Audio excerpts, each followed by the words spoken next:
Thanks for listening to the Keeler Show.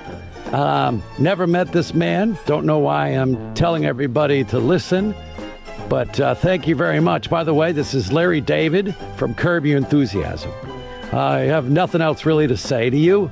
But I thank you for listening to me tell you to listen to this man, Bill Keeler, on WIBX. Celebrating 100 years.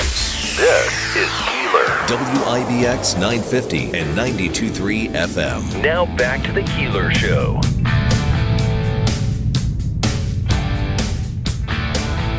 Well, good morning.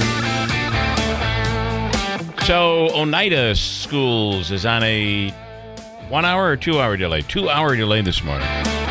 Other than that, I don't know what anybody else got, but I got about a dusting of snow. But there are areas to the west of us and to the north that got hit. I don't know where you are, Beth, but how was yours? Did you get any snow? We're in the town of Floyd, just outside of Holland Patton. Yeah, just a dusting came off real easy this morning. Yesterday was just irritating.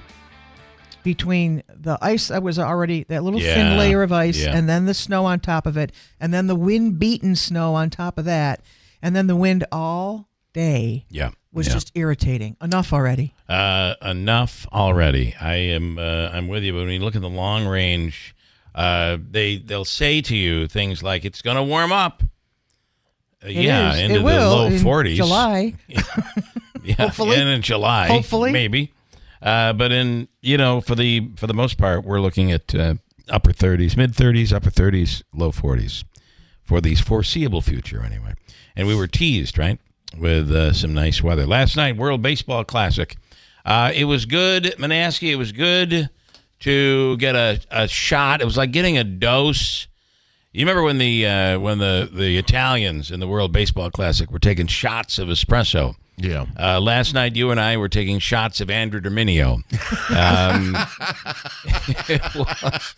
It was so negative. I had forgotten what it's like to deal with Andrew and sports, and of course, I'm not sure. I don't even think he has any money on it, but in his emotional bets, in his mind, and he really wanted the U.S. to win over Venezuela, and I mean, we all did, right? Yes, of course.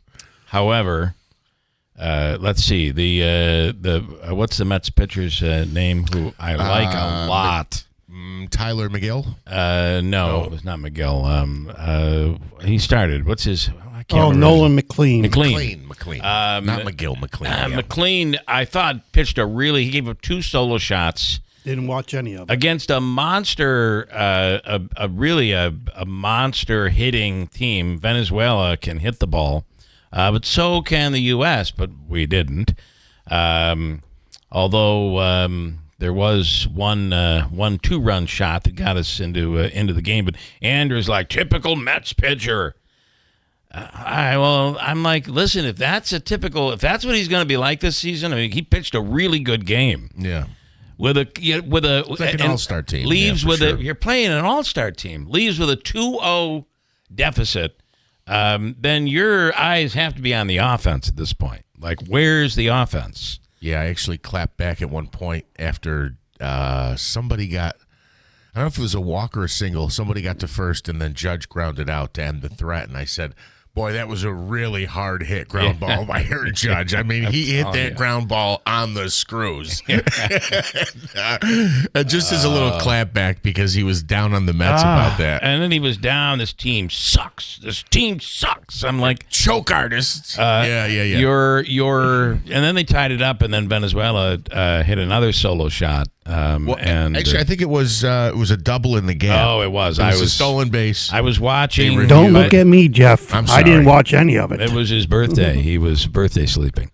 By the time we had gotten to the 7th, 8th inning, I was watching on the ESPN swing by swing that doesn't work. Oh yeah, it's delayed or something. Oh, it's not even delayed. It's like, okay, it's been 1-2. It's still 1-2, but now there are 3 outs, but it's 1-2. Whoever is manning it sometimes doesn't man it. Maybe it's computerized. I don't know. Nonetheless. But a shot of Andrew last night was a shot of, I hate this team. These guys are terrible. This team sucks. Yeah. Which is, and if Andrew, if you're listening, we love you. But we would deal with a lot of that with the Packers, right? It would be like, Packers are going to Super Bowl. Oh, but more this so, team sucks. More so, it was usually at around 6:07 with Davey doing the sports. Andrew going off on how much he hated the Yankees. This team is terrible. Meanwhile, it's April 7th, and and by the way, they're like 7-2, but they lost that one game. So, listen, it is what it is. He's a passionate fan, and as much as it is annoying, I miss it tremendously. Yeah, we miss you, Andrew. Yes. So, real quick, I hate to say it this way, but this is a great piggyback into, I think, Utica Pioneer hockey. And what I mean by that, and this is, I think, which we have tickets to give away today, the tone that and other Yankees fans take as well is, look, the Pioneers won the conference again for the fourth time in 5 years, right? It's an awesome thing, but you're all over expecting now. it. You're expecting it, yeah. you know? So then you get a first-round win in the NCAA tournament. Well, last year they went to the championship game. We expect to get that first-round win, right? You expect it, which is why I had Nancy Ford, photographer Nancy Ford. She's like, I expected after last week's game to be able to take some really cool pictures, but nobody celebrated. They just went right off the ice. I'm like, yeah, it's because they're coached properly, and they're this reminded. Isn't the championship. You're reminded. There's a lot more left. Just means we've made it to the next round. Yes. And you have 3 more wins to go to accomplish the goal. So. I think that is what it is. Obviously, as big as this game was, certainly much bigger for Venezuela than probably the U.S., considering everything that's happened, and they're going up against, this is David and Goliath in their minds, although they're all Major League Baseball players, and that is a very good team. That's why when you look at it, it's like, how could we lose to Venezuela? Well, look at the Dominicans, the Venezuelans, the South Americans that are in Major League Baseball today. Some of the best. By the way, the go-ahead RBI, who's the Smitty? This is why I'm looking at you. The kid from Seattle, the third baseman. He was there for a year, left. I can't. His name's on the tip of my tongue. I got to look it up. But I think that's a fair analogy with the Pioneers, where it's like they've done it enough times, and we love to see them succeed. But there's also a part of you that says we did that last year. And I remember Syracuse. There was times, I think there was a couple times they went back-to-back Sweet 16, and then that third year you're like, we're definitely going to the Final Four. Yeah. Well, it doesn't work that way. It doesn't. Let me go to Ray Stagic right now from Sports to Weather. 2 very similar things, at least the way Ray calls the weather. Strike, what is he called? Balls and strikes. Balls and strikes, right? Right. I knew there was. Yeah, this one was just a bit outside, right? We have a few delays this morning to the west in Madison County, and then Oswego area. Oneida is on a 2-hour delay this morning. Everybody else has basically a dusting, but it's one of those. Whenever you hear lake effect, at least I have been trained by you, Ray. Whenever I hear lake effect, I feel like I'm playing war at the casino, which is basically flipping a coin. Right. It's going to be a ball or strike, right? Yeah.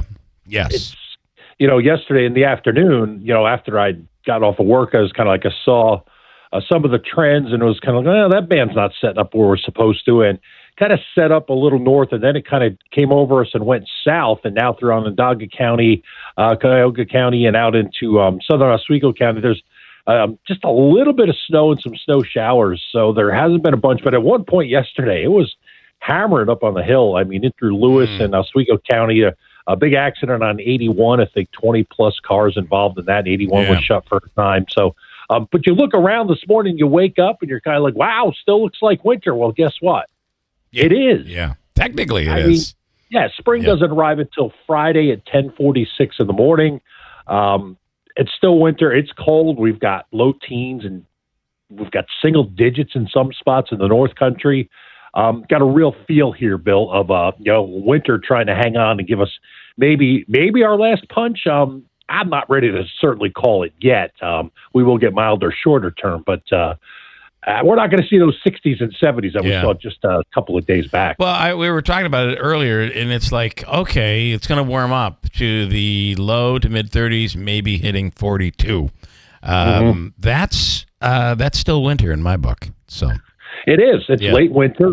We got a chance over the weekend getting well into the 40s, but then another cold front will come in back into the 30s early next week and maybe 40 degrees. And I don't see anything real warm for the rest of the month, meaning I don't think we get well into the 50s. We may hit 50 a day or two, but we're going to stay. And there's this kind of nice little piece of the Northeast New England, like it or not, that stays in kind of this every couple of days. We get these little clippers and fronts to come through with some precip. Doesn't necessarily it's going to mean snow all the time, but it reinforces the cold air in quotes. I'm doing the air quotes. I don't know if you can see it, but I do. So and then the rest of the country, actually, this big ridge is building, and I don't know if you've seen it or heard about it. There's going to be 90 and 100-degree heat. Yeah. In parts of the Southwest. It's going to be the first time ever since they've been keeping track of records that some spots have been this hot this early. So we kind of sit in our own little world here and kind of like, geez, when's this going to end? There's going to be parts of the country going to be extremely hot. I have a son in Denver who said it is the least snow that they have ever received in modern times, anyway, whatever that means. But but they just have not received any snow this year, which means the mountains have been and they were abnormally warm. So there is also an area where Colorado gets some really rough wildfires, and that whole region of the country is on notice right now.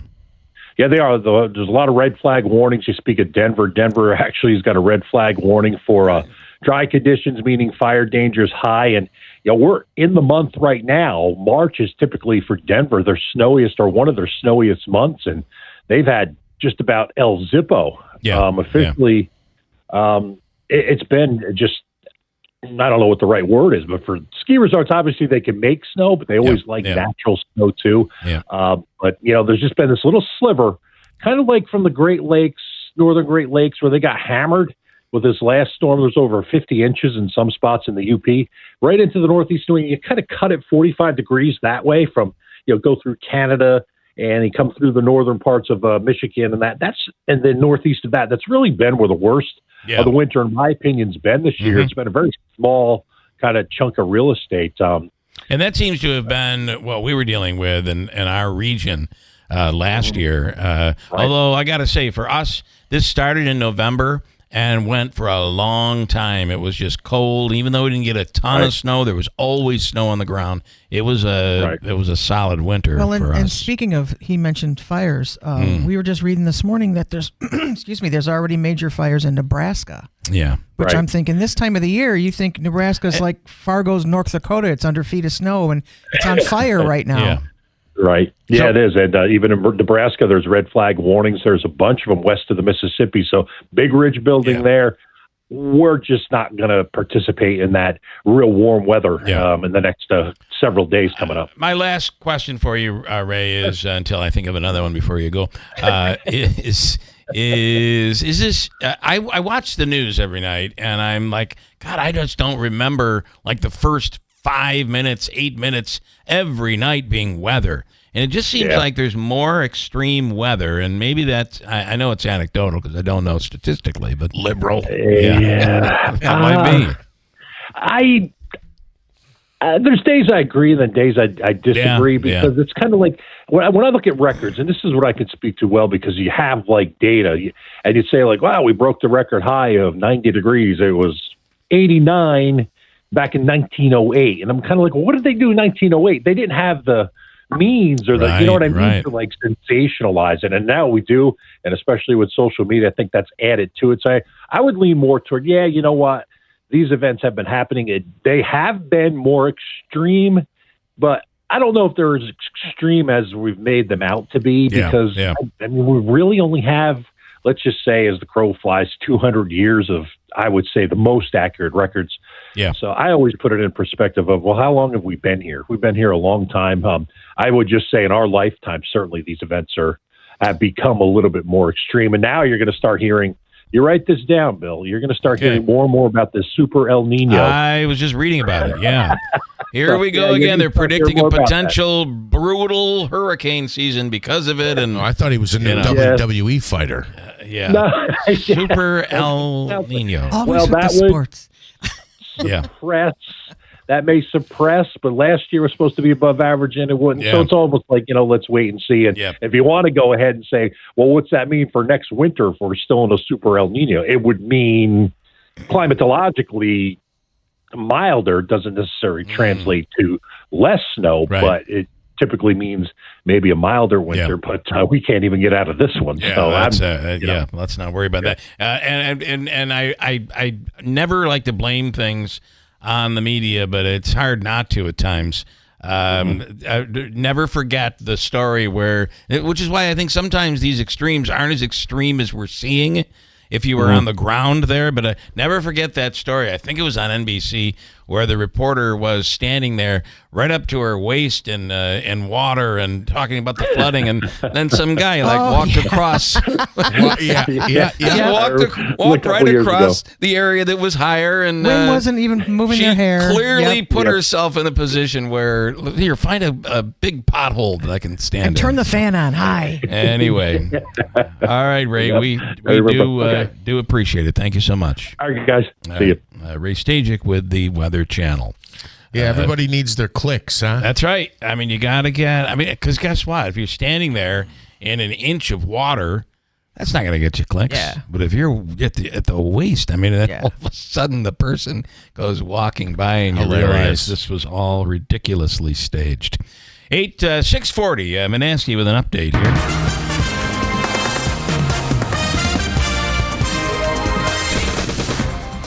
Good morning, Bill. Gas prices continue to rise. President Trump, though, says the U.S. will handle security in the Strait of Hormuz without help from allies as tensions with Iran continue. In a meeting with Ireland's prime minister at the White House, he criticized NATO partners, including France, Germany, and Spain, for declining involvement, calling it, quote, shocking, end quote, while the U.K. has yet to decide. The strategic waterway carries about a fifth of the world's oil, and a recent Iranian attacks on vessels have already pushed U.S. gas prices higher. Speaking of which, gas prices are now up another nickel since yesterday. AAA says the national average for a gallon of regular fuel now at $3.84. It was $3.89 yesterday, $3.57 a week ago. California continues to see the highest prices with an average of $5.56 a gallon. Washington and Hawaii have also topped the $5 mark. Ohio's governor is heading to Dover Air Force Base today to honor 3 airmen from the state killed in a deadly midair crash overseas. The service members were among 6 who died in western Iraq when 2 refueling tankers collided. The cause still being investigated by U.S. Central Command. President Trump is also expected to attend the dignified transfer ceremony. A key Senate hearing is set today as President Trump's pick to lead the Department of Homeland Security will face lawmakers. Republican Senator Markwayne Mullin of Oklahoma will appear before the Senate Homeland Security Committee as Democrats continue to withhold DHS funding following the controversial ICE shootings in Minneapolis that sparked calls for reform. Mullin is expected to secure enough support for confirmation once the full Senate takes up the vote. Arizona's Attorney General taking legal action against a prediction market platform, accusing it of illegal gambling. We're talking about Kalshi. Chris Mays announcing misdemeanor charges against Kalshi, claiming the brand unlawfully allowed betting, including on elections, in violation of state law. The move comes after Kalshi filed its own lawsuit against the state of Arizona, saying it's federally regulated as the legal fight between the two sides continues to escalate. Bill, and the cancer support community launching a new helpline with a number that many people already know by heart. Have you heard about this?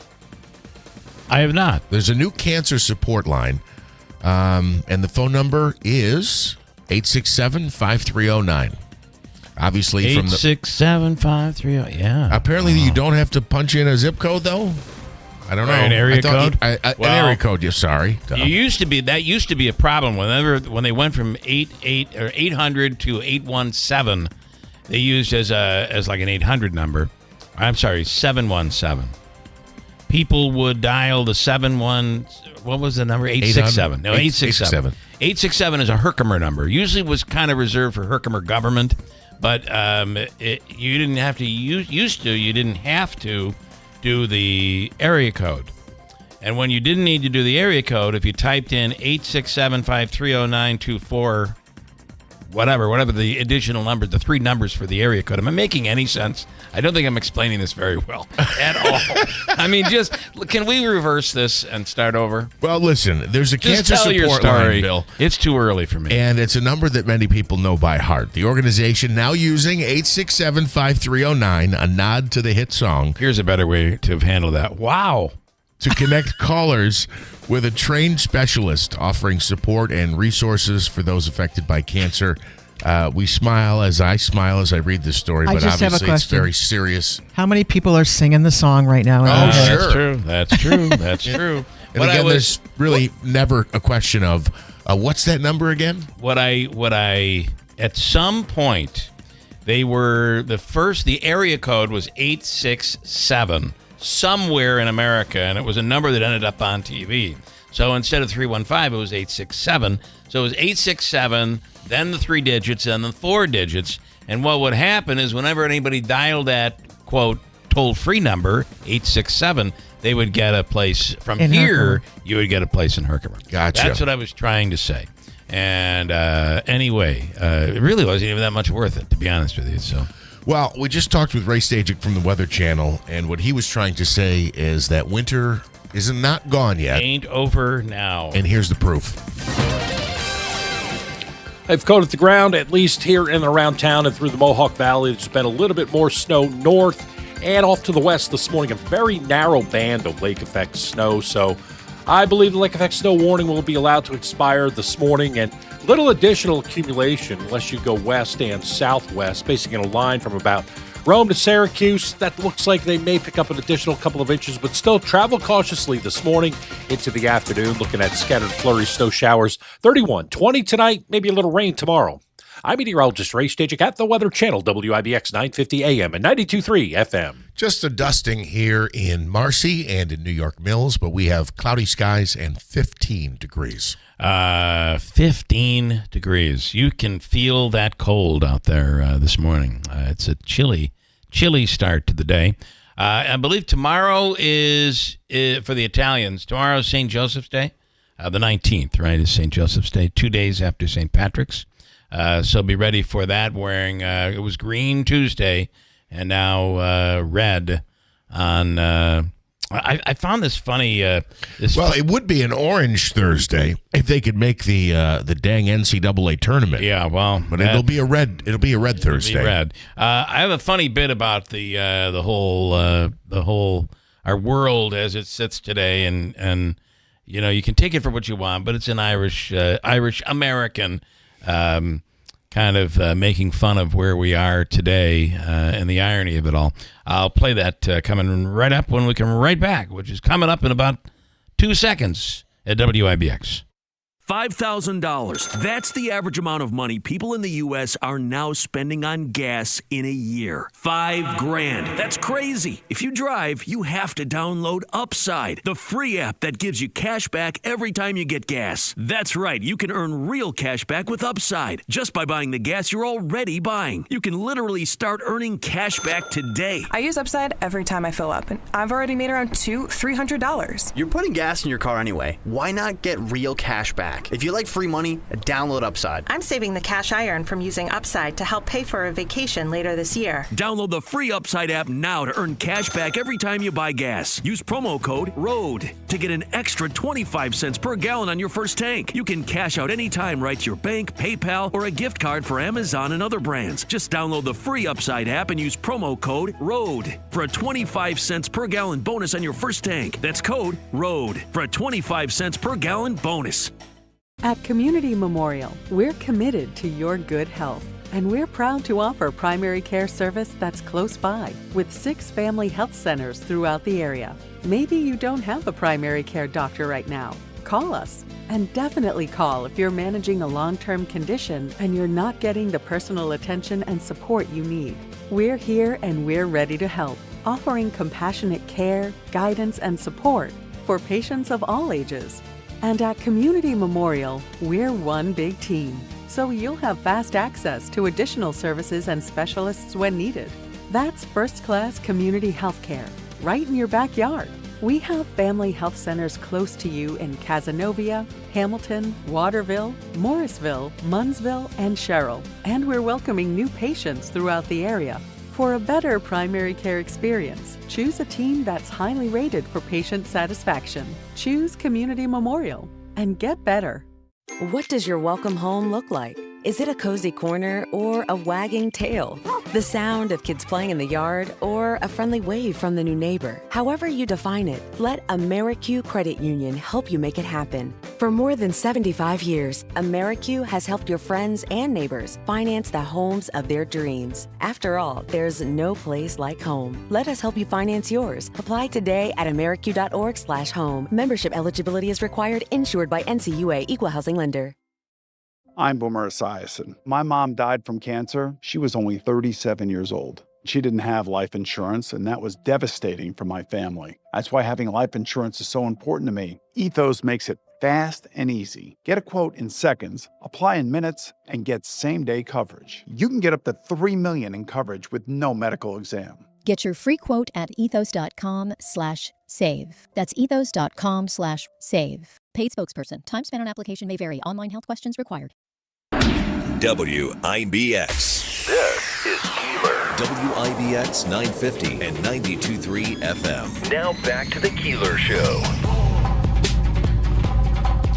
So I saw this bit come through my inbox yesterday. I thought it was kind of funny based on where we are today with how we look at things as society and how things can anger us in society and beyond. And, you know, we just listen to the bit. You'll I like that, by the way. The who is it? Buzz Lightyear, Infinity and Beyond. We should replace that with In Society and Beyond. In Society and Beyond. Here we go. Listen, this is a guy. He's wearing a baseball cap and just has a big complaint about downtown. He just looked at Italian Americans and said, "Fuori, out." In March 25, Giorgia Meloni signed an emergency decree that if you're Italian... This is not it. Sorry. It's the same guy, but it's not it. Darn it all. How did I make that mistake? Okay, well, there's really nothing I can do about that, is there?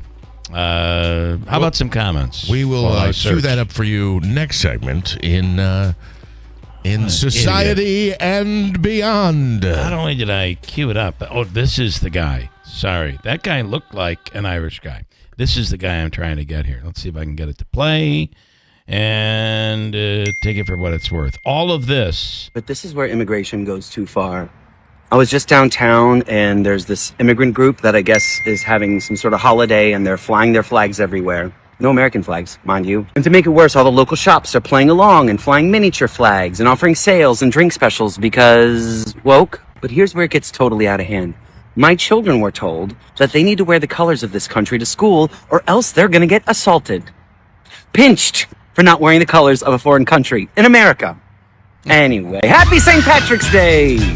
Well, of course, the leprechaun pinching you if you're not wearing green, right? Obviously, that is one would say that's a liberal take. However, it does make sense when you think about it, right? We get all upset. We get all upset when we see, how come you're not American? Except for a couple of days a year where we want you to wear something that isn't American. Yeah. That we have deemed acceptable. So take it for what it's worth. Yell at your radio if you'd like, but I'm right.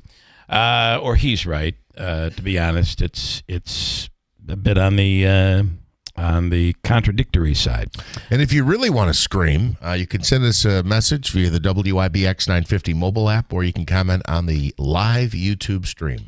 I have a bunch. Ann in Rome, good morning. The Venezuelan baseball team and fans proudly sang their national anthem. When our national anthem was played, not one player on the team USA sang. Very disappointed. Nor did they put their hand on their heart. I mean, I don't know how far we want to go with this, right? Were they standing? Yes. I would be thinking that's acceptable. Yeah. Right. I mean, the fact that they didn't sing, I mean, we're getting a little nitpicky. I'm sorry, Ann. I never disagree with you. You're right. Trust me. What else do I have? will say it does seem, look, as we're having this discussion. Well, remember, their country has just been taken over by the country they just beat. You would expect Venezuela to be more, although remember, these are all elite people. These aren't people stuck on the streets of Venezuela and Caracas, yes, trying to find a banana to satisfy their hunger. These are elite people who spend their time in the United States playing baseball. But if you're a Venezuelan, that game meant a hell of a lot more to you than it did to the United States. Yeah, and this is not like a point I'm making. I am literally thinking out loud, and it's a question. I just wonder if, for instance, if we were in a foreign like when we go to the Pioneers game or you go to a Comets game or a Mets game, I don't typically sing the national anthem, right? I mean, I stand, I take my hat off, and I might hum it, and I guess there's been a couple of big games where I also joined in on a couple of the lines, right? Yeah. But I don't wonder sing, if by the way, I don't sing at church either, so. I just wonder, like, if I'm in Caracas for a game and they're playing the American national anthem, if I'm moved to be more involved in it because I'm on foreign land. And I wonder if that's a part of what happens in the game. Like, before every Venezuelan game, if they play the national anthem, are both teams lining the field going, I don't know what the words are, but are they both out there passionately singing it, or in the moment on a foreign land, you're representing your country? Here's an example. On 9/11, we were singing the national anthem. Sure. Okay, when baseball came back after 9/11, we were singing the national anthem. It's just a meaningful moment, like it is for them. Believe me, if Venezuela came in and took out our president and decided to put J.D. Vance in, and we had a baseball game and we beat Venezuela, we'd be singing the national anthem too. I just think that this meant a big deal to them, much bigger than it meant to all these guys who are going to have to quickly get home and get ready for the start of what really is meaningful for them, where their bonuses are really in play, and that is with their individual teams. Beth, do you want to add to that? I was just going to say, Jeff, you're saying you don't stand and sing, but no, I stand. I don't sing. But that's my point. You do show signs of respect that your nation's anthem. You stand. You remove your hat. You stand quietly, and for people who are, Bill and I are from military generations. I put my hand over my heart. It's a sign of respect. I'm a singer in church, but I don't always sing the national anthem because oftentimes it's like at hockey games, it's a featured singer, and this is a big deal to that person. Yeah. So you show signs of respect. You stand quietly or not. But what I don't like is take your damn hat off. It's a simple gesture of respect. Take your hat off and don't chit-chat. If you can't stand still quietly for 30 to 40 seconds and show some respect. 90 seconds. Is it 90 seconds? Yeah. 90 to 100. Then I you got know issues. That, for not that I ever bet on it. All right, that's a whole other conversation, Bill. Yeah. But I mean, but you do that. You show your signs of respect.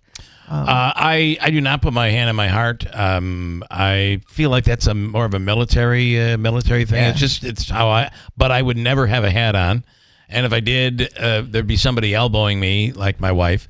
And you show respect and you stand up and you're proud. You are proud when the anthem is played, no matter where your politics are. And you may be not happy with the current administration or not happy with the way the country is going, but you're still, the country comes first. It should, in my opinion. But I also have to say, anytime I'm at an event in New York State when they want to honor or raise the New York State flag, my hand immediately covers my wallet. That's exactly I always right. put my hand on top of my wallet. That is right. I know what's coming. It's a very good move. Or try to look poor. If you look poor, you'll do much better in Look New down York. sorrowfully. Yes. I do that meager look. Don't paint your house. Cover the wallet. Don't paint the house. You paint the house, they're going to raise the taxes. Don't mow the lawn so often. People think we're dumpy. Doesn't matter. Look under the bed. It's on the inside of the house what matters. It's not on what matters on the outside. Oh, Lordy almighty. Ann, look what you started. See? Thank you. I hope you're having a good day today, Ann. Donna says, wear your red tomorrow. Which, by the way, I had said I wasn't wearing green, but as it turned out, my undershirt was green. I think at the end of the show. You did. You were showing it off. Can somebody also tell me, Stefan was like, I can't see Beth. You got to be able to see Beth. So Beth is on camera now. If somebody's listening to it, maybe you could listen. Make sure it's not phasing. I had a phasing problem with one camera yesterday, and I don't know what was going on. So hopefully that's not happening. And Mike says if somebody is singing the national anthem standing next to Jeff, I bet he feels like he has to guilt sing. Or at least move your lips. Or at least move the lips. All right, listen, we have a lot to get to. Stand by for news. News. From the WB Insurance Studios, your news talk leader since 1925. WIBX 950 and 92.3 FM. Now the latest from Fox News. Iran's Minister of Intelligence taken out. I'm Dave Anthony, Fox News. Esmail Khatib was killed overnight in a precision strike. The third Iranian leader killed the past 2 days. Khatib oversaw Iran's global intelligence apparatus, including alleged sleeper cells located around the world. We're told that finding him was a joint effort from Israeli and U.S. intelligence. That's Fox's Jonathan Savage. Iran's retaliating. Overnight, missiles soared through the skies of central Israel. Some of them intercepted. Others had cluster munitions on top. Just outside of Tel Aviv, flames spewing from a parking area beneath a building around the central part of the country. 2 people were killed in the area of Ramat Gan. That's Fox's Trey Ings. 2 also reports from Tel Aviv. The Israelis launched a fresh round of strikes against the Lebanese capital of Beirut, going after Iran's largest proxy there in the Dakhia neighborhood. These strikes took place following new Hezbollah rocket fire into central and southern Israel. The U.S. military keeps up the attacks as well with bunker buster bombs targeting missile launchers near the Strait of Hormuz, where oil shipping's been mostly halted. President Trump's upset that NATO allies would not help form a coalition to make oil shipping safer. NATO's making a very foolish mistake, and I've long said that, I wonder whether or not NATO would ever be there for us. So this was a great test because we don't need them, but they should have been there. Oil prices down modestly this morning. Security lines could be long again at some airports as TSA agents not being paid don't show up. Over a third called out yesterday in Atlanta, where agent and union steward George Borek just told Fox. We're still reeling from the shutdown that we had in the fall, so people were trying to get back on their feet. So to have this occur, it's like a double-edged sword. The pay held up as Homeland Security funding remains held up in a dispute in Congress. Democrats demand immigration enforcement reforms. America's listening to Fox News. I'm Boomer Esiason. My mom died from cancer. She was only 37 years old. She didn't have life insurance, and that was devastating for my family. That's why having life insurance is so important to me. Ethos makes it fast and easy. Get a quote in seconds, apply in minutes, and get same-day coverage. You can get up to $3 million in coverage with no medical exam. Get your free quote at ethos.com/save. That's ethos.com/save. Paid spokesperson. Time spent on application may vary. Online health questions required. The Tunnel to Towers Foundation honors America's heroes and their families, heroes like Scott Abrams. Now, for more than 3 decades, Scott served his community and country while he was on his NYPD motorcycle escorting a funeral procession. Scott was hit by a bus, leaving him partially paralyzed. Tunnel to Towers was able to honor Scott with a mortgage-free smart home. Please join us supporting the Tunnel to Towers Foundation. If you can donate $11 a month, go to their website, the letter T, the number 2, the letter T.org. There is a Senate hearing today on the worldwide threats the U.S. is facing amid the conflict with Iran, featuring FBI Director Kash Patel, CIA Director John Ratcliffe, and the Director of National Intelligence, Tulsi Gabbard. In a social media post, Gabbard says her office is responsible for helping to coordinate and integrate all intelligence to provide the president with the best information available to inform his decision. Her statement comes following the abrupt resignation of Joe Kent, who led the National Counterterrorism Center. Kent says Iran posed no imminent threat and the war was started due to pressure from Israel and its powerful American lobby. At the White House, Jared Halpern, Fox News. President Trump called Kent very weak on security, and the Iran regime, he says, was vicious, and we can't let them have a nuclear weapon. On Wall Street, stocks may rise again. Dow futures up more than 200 points. There is a new World Baseball Classic champion. Venezuela, after beating Team USA in the final. Venezuela struck first with a Michael Garcia sac fly and a solo home run by Wilyer Abreu to give them a 2-0 lead. But in the bottom of the 8th inning, Bryce Harper tied the game with one swing, keeping the Americans in it with a 2-run shot. But the top of the 9th saw Venezuela retake the lead thanks to Eugenio Suarez. Into left center field, headed for the gap, and Venezuela has retaken the lead. Eugenio Suarez, just like that. The call on Fox, Venezuela wins it 3-2 to capture their first ever WBC title. Michael Garcia was named MVP. Tony Genualdo, Fox News. The men's college basketball tournament started last night. Texas beat NC State. Howard topped UMBC. Both advanced into the bracket with 2 more play-in games tonight. In the NBA, Oklahoma City, the first team to clinch a playoff berth this season after the defending champion Thunder beat the Orlando Magic. I'm Dave Anthony, and this is Fox News.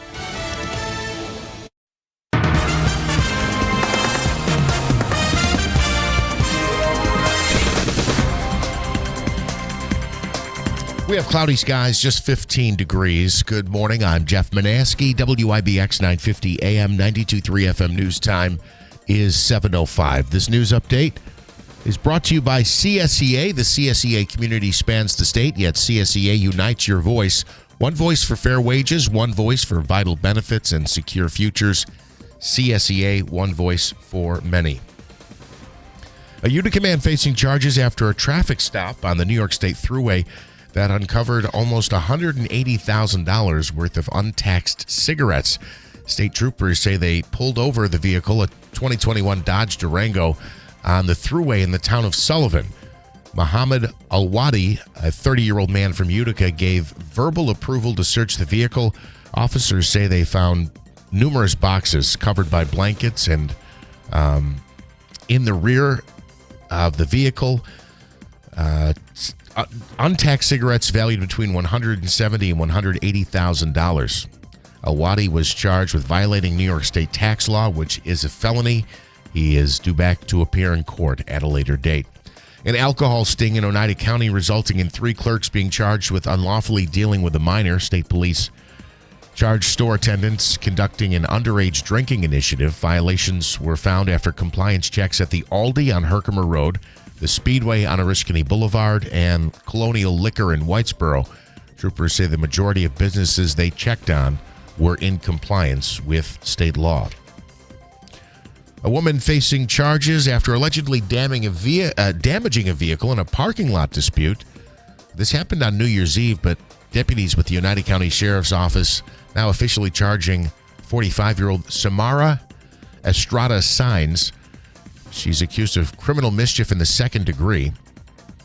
Through the investigation, it was learned that the victim's vehicle had been damaged following a dispute in the Walmart parking lot over a parking space.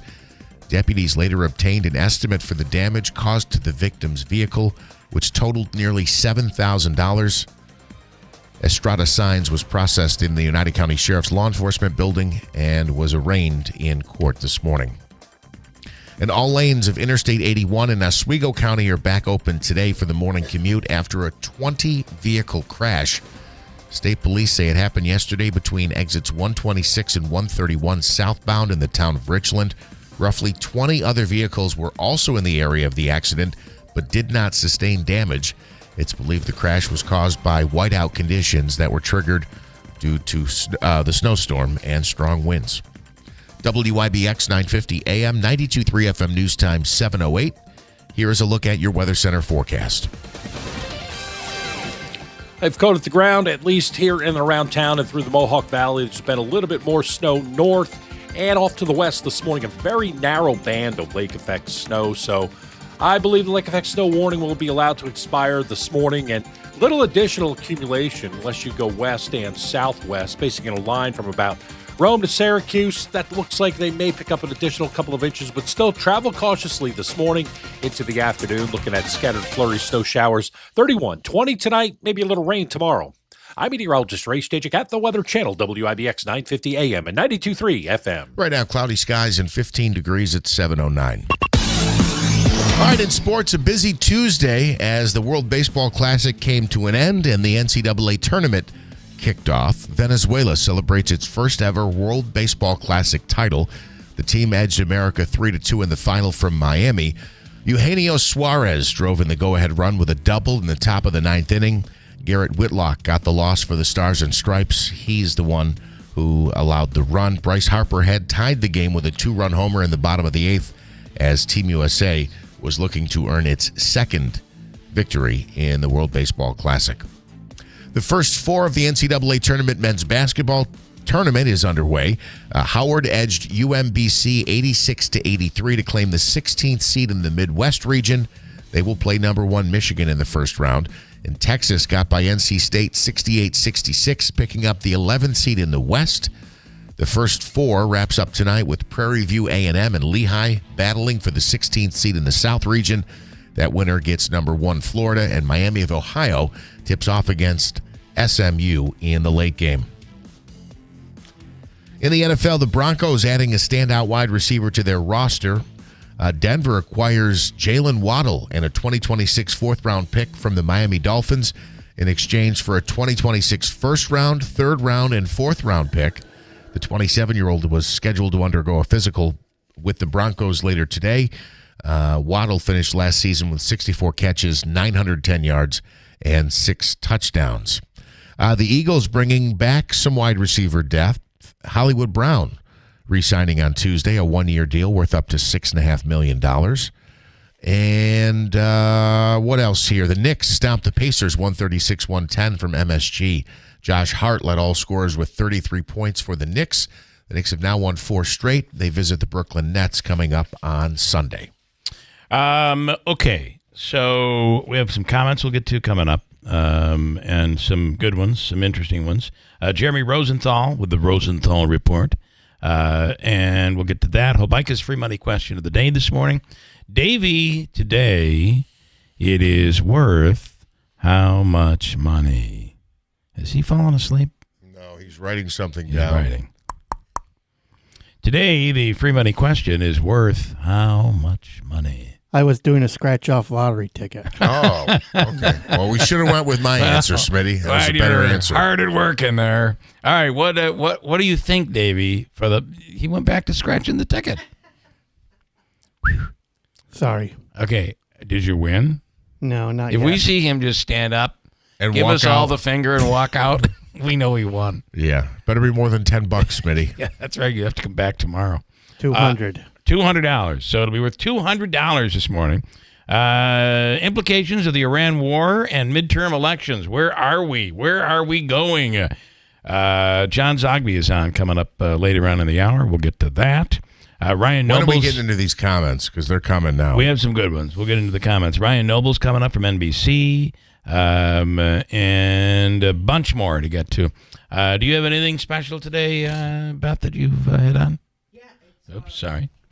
We have a big weekend coming up with the Oneida County Public Market, and my coworker Nataika Walters will be with us in the 8 o'clock hour to talk about some of the activities. Maple producer, right? Yeah, she's from a long line of upstate New York maple producers. I'm going to talk about I'll wait and save my maple comments. I feel like such an idiot, considering that I've grown up here in upstate New York and the Northeast, but I knew very little about maple syrup. Did you ever have maple syrup drizzled on clean snow? Yeah, I think we did that. Yeah, before acid rain. Look at the shot Jeff just gave me. Back before What dogs peed in am the I snow. missing? Yeah. Yes, I think we did do that once or twice. Okay. till we start. Let's all right. Throw in a couple. Throw in a couple. Real quick on the maple. We had Farmer Ben on last week. Was it Collins Creamery that maybe maple milk? The maple milk. Yeah. Yes, I drank. Well, that, they also by the had way. that maple butter. I haven't tried that butter. yet. My wife made French toast on the day that I was like Monday. I was like down and out for the day.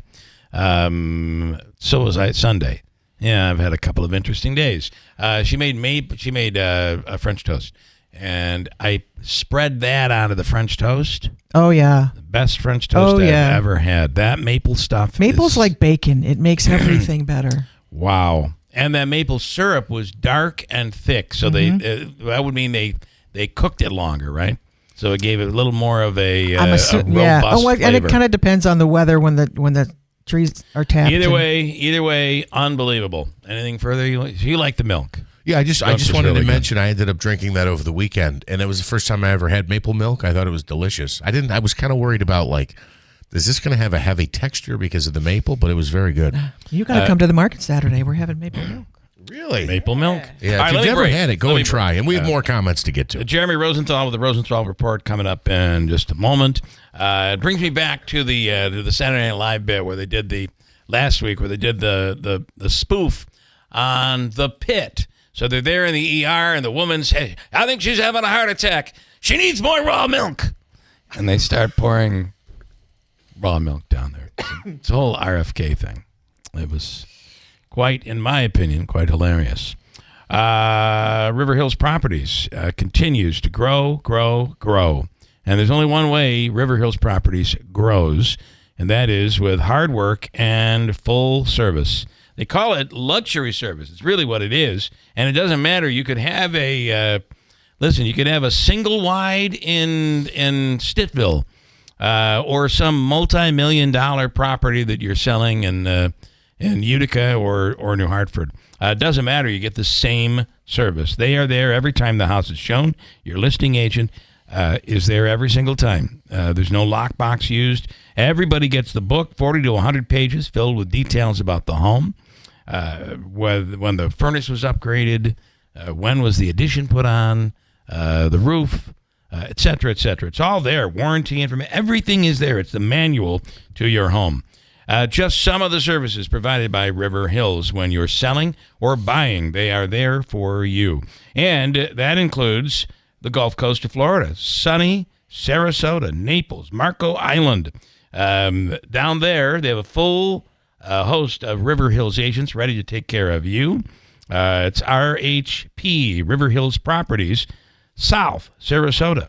And offices here in upstate New York, with over 30 agents serving upstate New York and Barneville, Little Falls, Utica, Copenhagen, Newport, coming soon to Rome. It's River Hills Properties, 315-896-1009. It's tax season, and at LifeLock, we know you're tired of numbers. But here's a big one you need to hear. Billions. That's the amount of money in refunds the IRS has flagged for possible identity fraud. Now here's another big number, 100 million. That's how many data points LifeLock monitors every second. If your identity is stolen, we'll fix it guaranteed. One last big number. Save up to 40% your first year with promo code NEWS. Visit LifeLock.com for the threats you can't control. Terms apply. Are you having a hard time making it through a day of work without foot pain or discomfort with things that used to be simple like walking the dog? You may be thinking there's no way that something as simple as the Good Feet store can help you, like Bill. My feet would just ache, my back would hurt, my ankles, everything just hurt. And I'd seen the commercial several times before I finally said, I'm going to do this. And I'll be darned if it didn't work. I feel a million times better than I ever did. Another satisfied customer of the Good Feet store is Wendy. Since wearing my arch supports from the Good Feet store, my back pain is gone and my feet don't hurt as much. And as I look into the future without pain, I see myself being even more adventurous, joyful, and full of possibility. Come to the Good Feet store today for your free fitting and test walk. We're in your neighborhood. Find the location nearest you and book your appointment at goodfeet.com. Good Feet arch supports are HSA and FSA eligible. Discover your options at the Good Feet store. Something old is new in the village of New Hartford. Introducing Handshake Antiques, now open at 66 Genesee Street, next to Giorgio's Village Cafe. Not your grandma's antique shop. Think clean, curated, and cool. From high-end furniture, vintage fashion, vinyl records, to oddities and all things eclectic. And we're always buying, so look in your attic or basement. And if it's old, call Handshake Antiques. Plus, inventory changes weekly, so every visit is a new find. Handshake Antiques, where it never went out of style.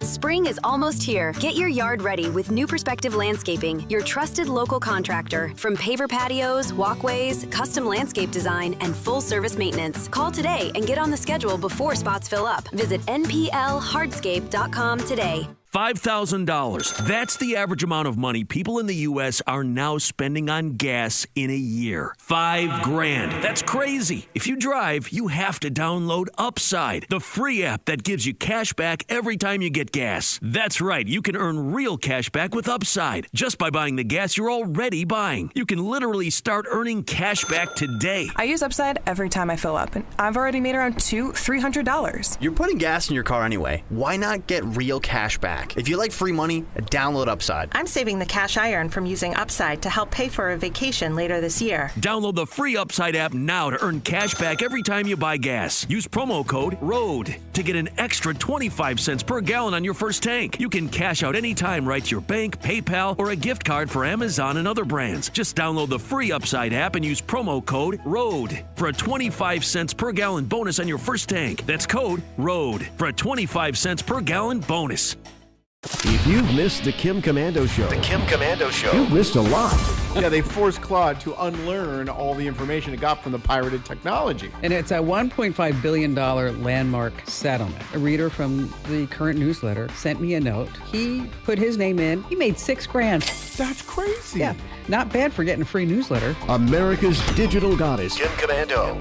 Saturday mornings at 10 on WIBX 950 and 92.3 FM. WIBX. This is Keeler. WIBX 950 and 92.3 FM. Now back to the Keeler Show.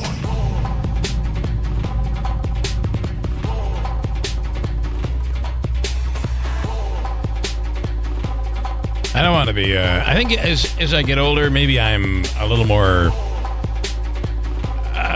things bother me a little differently, a little more maybe. Sometimes my wife will say, you're beginning to sound like an old person, an old angry person. Can I just agree with Allison for a second? Yeah, you might want to agree with her, trust me.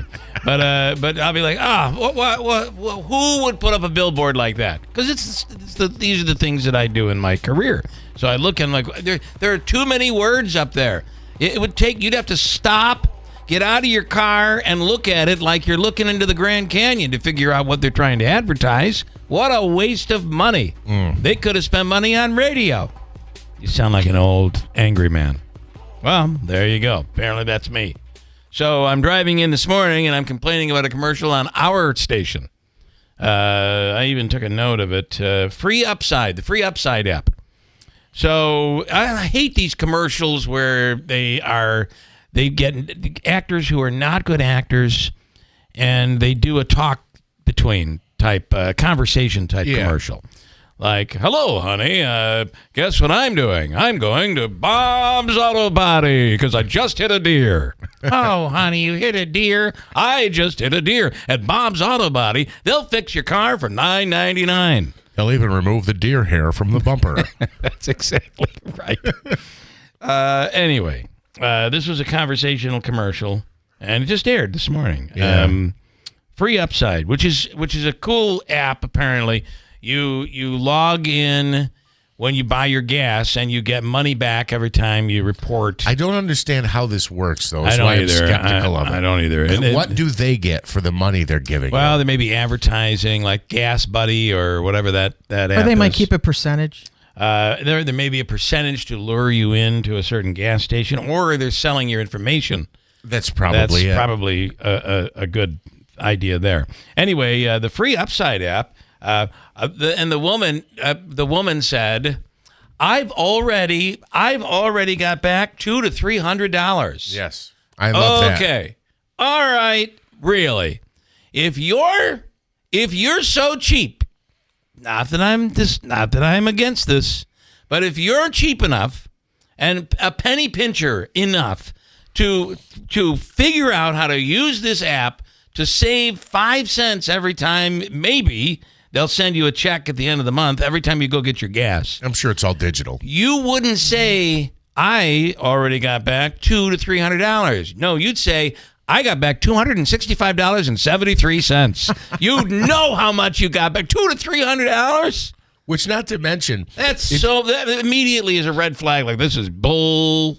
If you're getting a nickel a gallon, what is the wife? A truck driver? Yeah, I know. $200 to $300 after having the app for 5 years. Yes. You know? How many bottles and cans do you have to bring back? I'm telling you. Right? To get $300. Well, and so many places have those gallons would you have to buy to get $300? So many places $200 to $300. have their own apps where once you clock in or log into on the pump itself, and you automatically get, what is it, 5 to 7, sometimes even 10 cents off a gallon. But that's a bigger savings. Yeah, that's a loyalty with the gas station. Right. So they're encouraging you to be the member, and they probably sell your info. I'm happier if the money never leaves my pocket. Chances are they are selling your they're probably selling your information is where they're making. Who knows what it is? But yeah, I don't understand how this. But this app, what their benefit is, because you can go to any gas station. I'm going to look into it, though, but I think their commercial is bogus, just for the record. I say between $200 and $300. Well, that's a lie, because you'd know how much you saved, you piece of garbage. Sorry. I take these Tell us how you really feel, Bill. Very seriously. It's time now, ladies and gentlemen, for the Rosenthal Report. And here he is, a man who loves to pinch pennies, but not too much. Jeremy Rosenthal. Good morning, Jeremy. I just needed a transition. I'm sorry. It's fine. I live actually, the street next door to me is called Squeeze Penny, and that's great. And at my office, everybody's how are things on Squeeze Penny? You know, which that's funny. So yes, I'm cheap. Now listen, listen. How do you keep the money? How are you able to keep the money? Well, you handle it responsibly. That's a very important thing. Listen, before we start, which, by the way, I just did real quick on this, just give you an idea. Okay, we're stuck on this app. The wife, in order for her to get a rebate of $6, would have to buy 120 gallons of fuel for $6. For $6, she's already saved $200 to $300. Yes, she works. She actually owns the U.S. mail service. If you can get money back, I encourage people to do it. But to Bill's point, it's just a phony conversation. Yeah. There's no way she got that much money back unless she's a truck driver. Jeremy, before we hit the big topic, I did want to throw a comment out. Do you have Lance's comment right there? Yes. To read that. You mean Big Honey? Big Honey, I'm sorry. Big Honey. All right, here's what he said. As much as you guys like to deny it, the truth is the USA was and is built on Christian values. St. Patrick is a Christian saint, so we lift him up and celebrate him. Not too many saints coming out of Gaza, Iran, or any of those Islamic countries that you're offended, we don't celebrate. Do you even want to touch that? I mean, this comes from the other day we had a conversation where I said, listen, this whole thought that the United States was built on Christian values, while there's truth to that, we were built on freedom of religion, and by that means we don't choose a religion. Which and say to the fallen soldiers who are Muslim, say to the Jewish fallen soldiers, and not everyone is Christian, and it's okay in the United States, or it's supposed to be. How do you respond to that comment? The United States is built on a lot of values, right? And the framers, what they did was they went and they kind of sorted through those values, and when they came up with something, either the Articles of Confederation or the U.S. Constitution, that's what matters. That's what counts. That's what we all agreed on, and in there, the word Christianity is not in the Constitution. That doesn't mean that we weren't. That doesn't mean that that there weren't Christian values that were in there. But that's just not what we agreed on as our standard. You could easily say they were Jewish values, right? Absolutely. or even Muslim values when you dig into the Muslim faith. I mean, it's just this, and it's part of this that Big Honey that doesn't matter. As Americans, you're free, and this is, and the St. Patrick's Day thing. We celebrate St. Patrick's Day more than the Irish do, for God's sakes. We will do anything for a party, Mardi Gras. So, it is what it is. All right, to the story. I don't want to take up too much time. I already have. This is the Utah jury. She was a woman who her husband sadly died of fentanyl poisoning. Must have been a druggie. She immediately published a children's book on grief, but now there's been a turn. She was put on trial for murder and has been found guilty. Mm-hmm. Indeed, very fast too. So yes, there's a lot of Caitlin Conley overtones here. Yeah. By the way, So this is in Utah. And this lady was $8 million in debt, and the husband was kind of on to a lot of weird stuff with his spidey sense. He even restructured his estate to keep her out of it, and he was getting paranoid about it, rightly so, because she spiked his drink with way too much fentanyl. She writes a children's story because that's what she does. She's kind of a schemer and she's sort of all about the money. But yeah, she goes to jail. She writes a jail letter telling her family members to lie about it. This was a pretty ugly incident. And what was interesting about the trial was that the defense filed, a ton of pretrial motions, but then didn't present a defense, which you can do, right? Or you don't have to do. It's just very unconventional in a case like that. It is the lesson, right? Be careful what you write. Be careful what you search for on your phone, et cetera, because they'll certainly have all that. But it sounds like we're dealing with someone who was mentally deranged. Like the fact that she would be willing and not know enough that if you write a letter from jail, they're going to read the letter. That's not. I mean, yes, something's wrong. Yes. Something is wrong there. Right. No, she was, I don't know about too smart for her own good, but just didn't really think things through. And yes, her search history on her phone got her. How much jail can I get for this? So a lot of consciousness of guilt.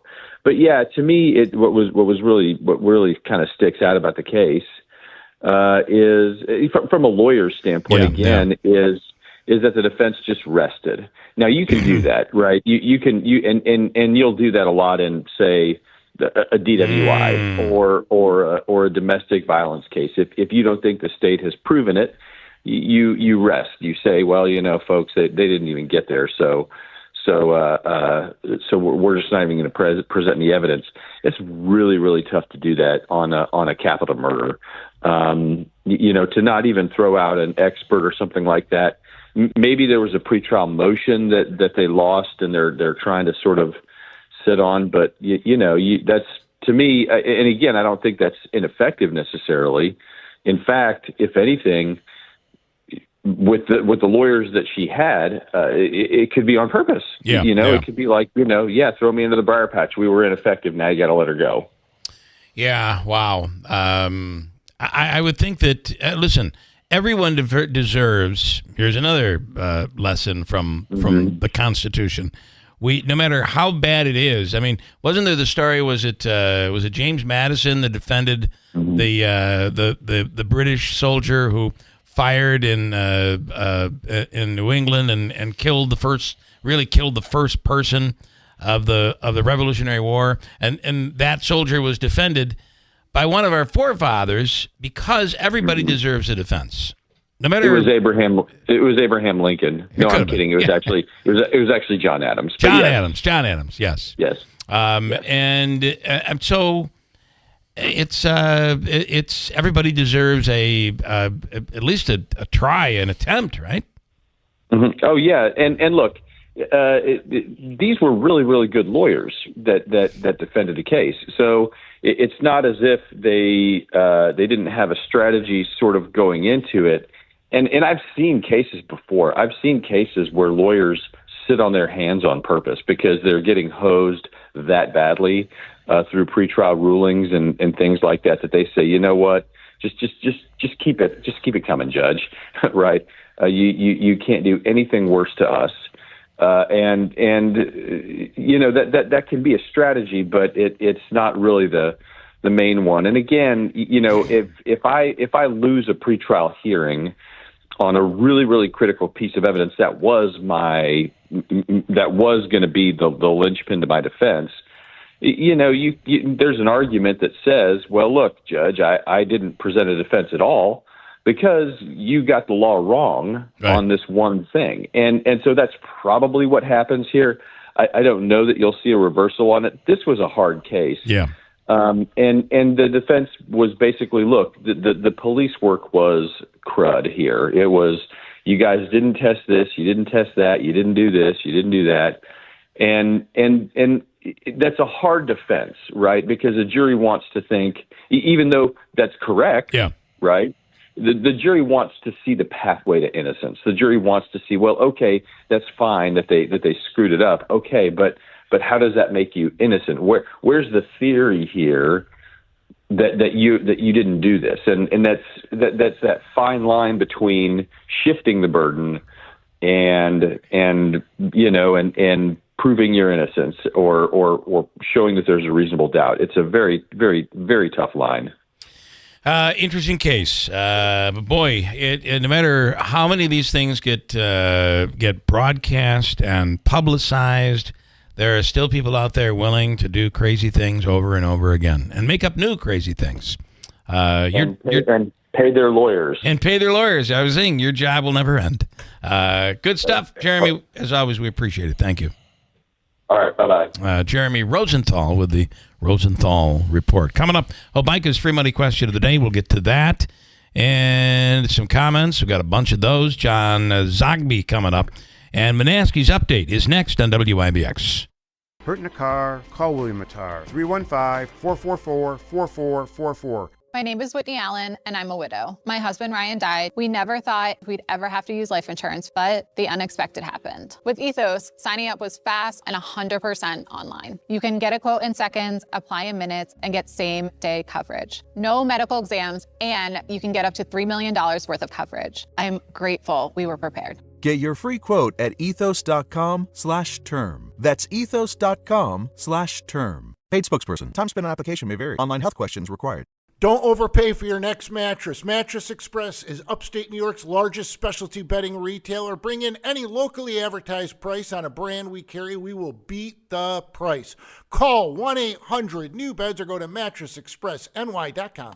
Possibility starts with the right financial solutions from AmeriQ Credit Union. Get started today at ameriq.org/possibility.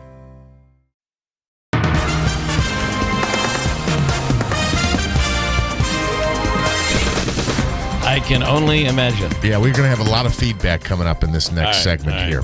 All right, we have cloudy skies, 15 degrees. Good morning, I'm Jeff Manaski. It is 7:36. Iran is retaliating after Israel killed its top security official. Israel on Tuesday said it killed Ali Larijani, one of Iran's most powerful figures, in an overnight raid.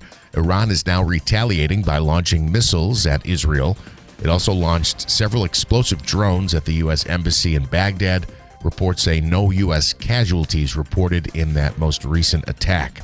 Top U.S. intelligence officials will go before the Senate today to discuss threats facing the country. The Senate Select Committee on Intelligence will hear from National Intelligence Director Tulsi Gabbard, FBI Director Kash Patel, and others who will discuss foreign threats, cyber attacks, and terror. Smaller airports across the country are facing closure because of the DHS shutdown. The TSA's acting deputy administrator says if the shutdown continues, they might start shutting down airports. The official said staffing shortages are on the rise at security checkpoints, and it's the third shutdown in less than a year, leaving TSA workers temporarily unpaid. The Fed is set to announce its second interest rate decision of the year. Today's announcement comes at the end of a two-day meeting on the Fed Open Market Committee. The central bank is expected to leave interest rates unchanged, at least for the time being.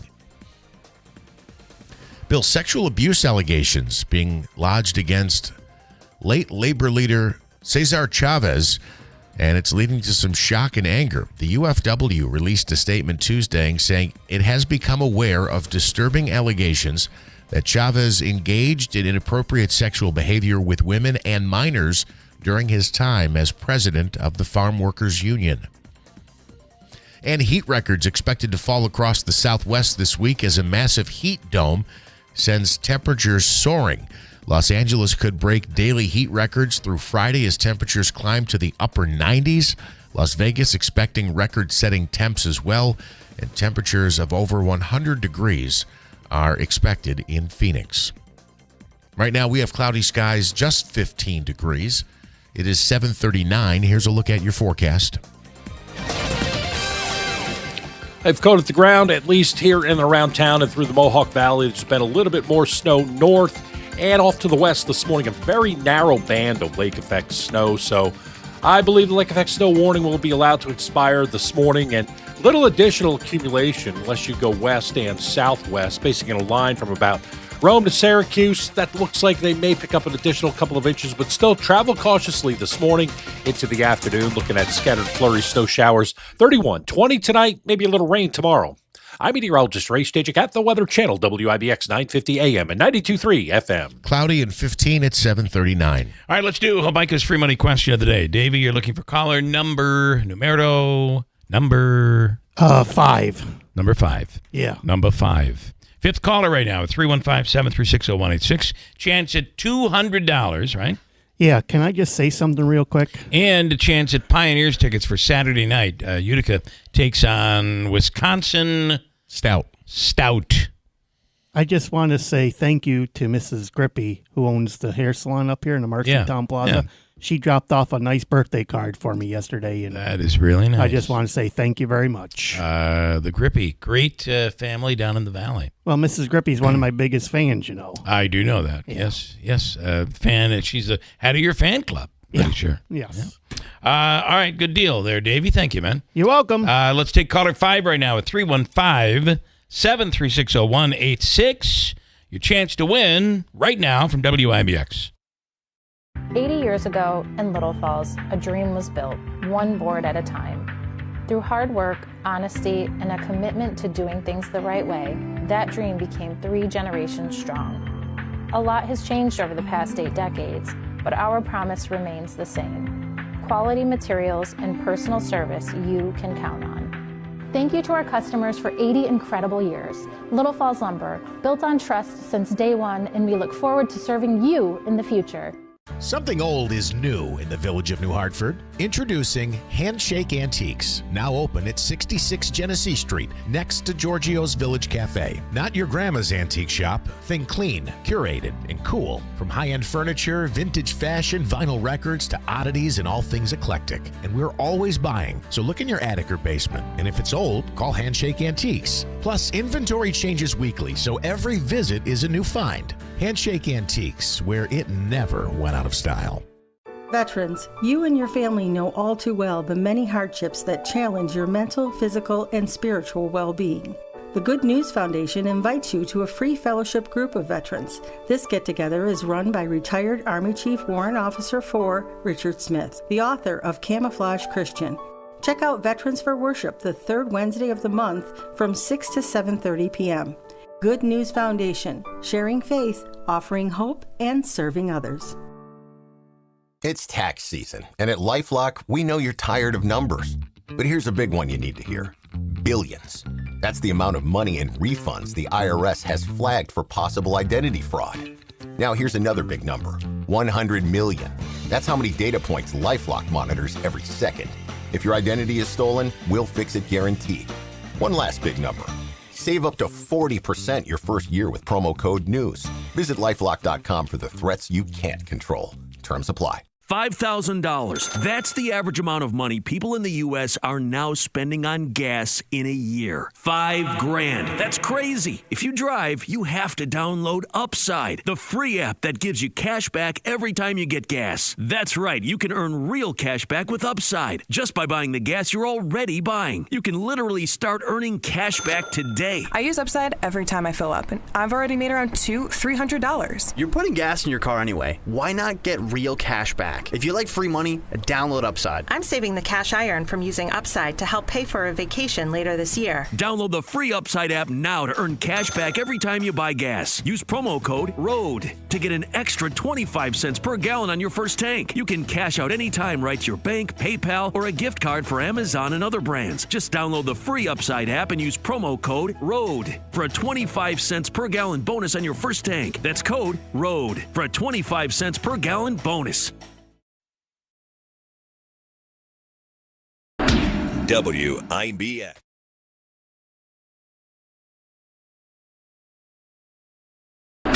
WIBX. This is Keeler. WIBX 950 and 92.3 FM. Now back to the Keeler Show. Steady hand, my man. Steady hand. Have a steady hand, you won't have that problem. Just predicting what the engineer would say. When I hit the button, nothing happens. Well, you don't have a steady enough hand. Although I will tell you, Davey, it disappeared. You knew that was going to happen, right? Yeah, it's gone. Yeah, it's gone. I don't know how to get it back. Well, that's fun. Very much fun. All right, it's time for Hobica's free money question of the day, and it is worth a whopping $200. Plus, we have on the line a chance for you to win tickets to see the Utica Pioneers take on Wisconsin Stout on Saturday night at 7 p.m. at the Adirondack Bank Center. In that, I also include the Hamilton men's hockey team is also playing. They are playing on Saturday night at 7 against Norwich. Yeah, very good, Bill. I think that's what it was. Norwich. Okay. We're going to go with Patrick from Rome on the contest from Hobica. Joseph and Andrew Hobica, 315-724-1600 for all of your legal needs. Hello, Patrick in Rome. Good morning. Good morning, fellas. How you doing? Not too bad today. All right, so this is something we just talked about in the last 25 minutes. Okay, great. I hope that helps you. So talked about in the last 25 minutes. From the category, we just talked about it. Here's your question. This hit pop song has a title made up. This hit pop song has a title made up of 5 letters and 7 numbers. And the title is, ready, go.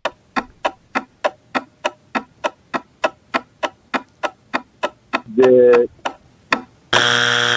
867 309. Yeah. So the title of the song 867 is 867-5309 Jenny. Yeah. Well, you were getting there. That's a toughie. You'd have to have known we were just talking about that song and been like, oh, that must be the song. But it's the title, the official title is 867-5309 Jenny by Tommy Two-Tone. Tommy Two-Tone. I always thought that was Rick Springfield, but it's Tommy Two-Tone.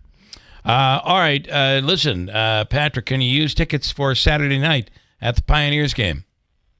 I cannot. I'll be out of town. All right, so we will give you Glenwood movie passes, Glenwood Movieplex in Oneida, and also Rome Cinema 8 movie passes. Yours, I'm going to give you to Davey. He's going to hook you up. You have a great day. Okay, thanks. All right, Patrick, thanks so much. Was that too hard? I don't think it was hard. We just talked about it. That was tough. I felt like he was feeling his way through it. If he had 10 or 12 seconds, he would have got it. Yeah, because I think he's counted out. 867-5309. Well, you got to know the phone number's 7. Yeah. Right? Mm-hmm. So that should be enough. 7 numbers should be enough to do it. I don't know. Listen, I go home at night and I try to go to bed and I can't sleep over these questions. That's not true.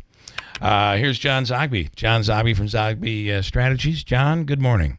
Good morning, Bill. Hi. Good. I have you on so that I can get many complaints online because people complain about everything these days. And, I have to say, and with, sadly with this president, if you can call it as straight as you want to call it, and you are the enemy if you say anything bad or anything critical. Who's the security guy that resigned yesterday over the war? Joe Kent. The president said acted as if he didn't know him.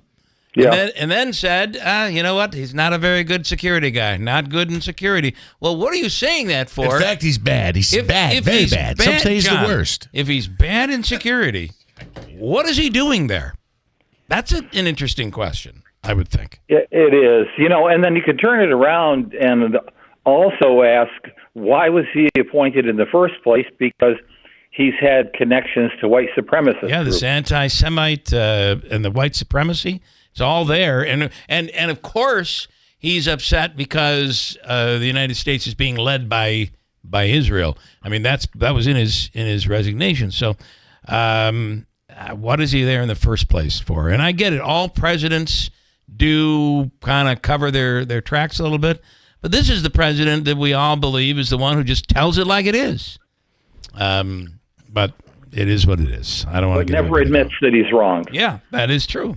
So this one is a toughie. This, everybody says for 47 years, we heard it all last week. For 47 years, Iran has initiated terror on the world, has killed Americans. For 47 years, they've tortured the world.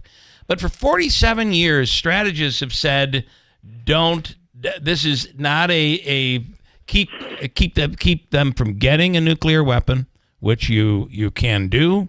But if you go and try to do regime change with this country, you're going to get drawn into something long and ugly. And while we're not there yet, we certainly don't see an end right now.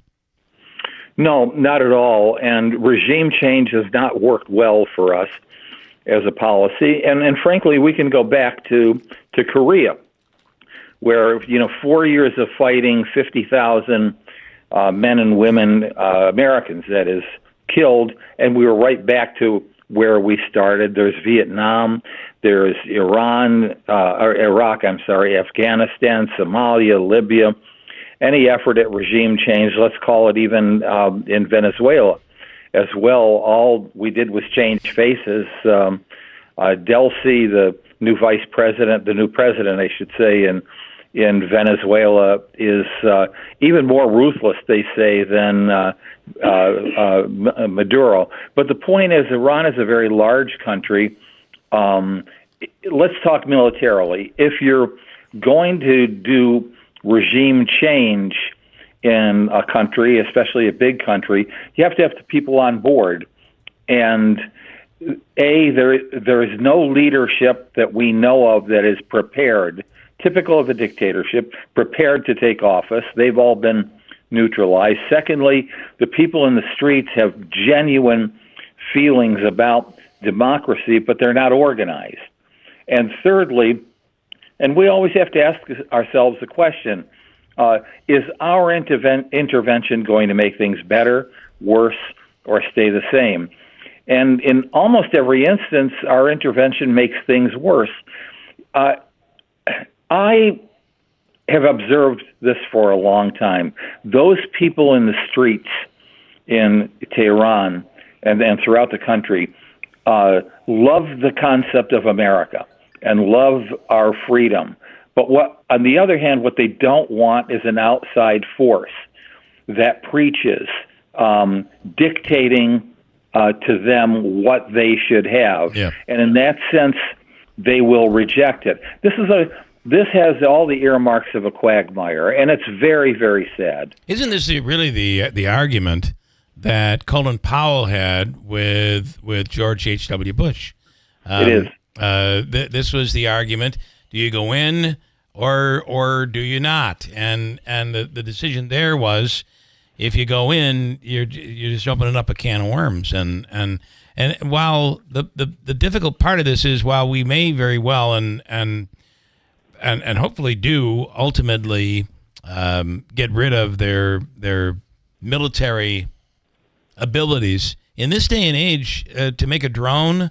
That becomes easy for a country like Iran and to hide their uranium. But I think we're creating a terrorist situation for the future, generations into the future.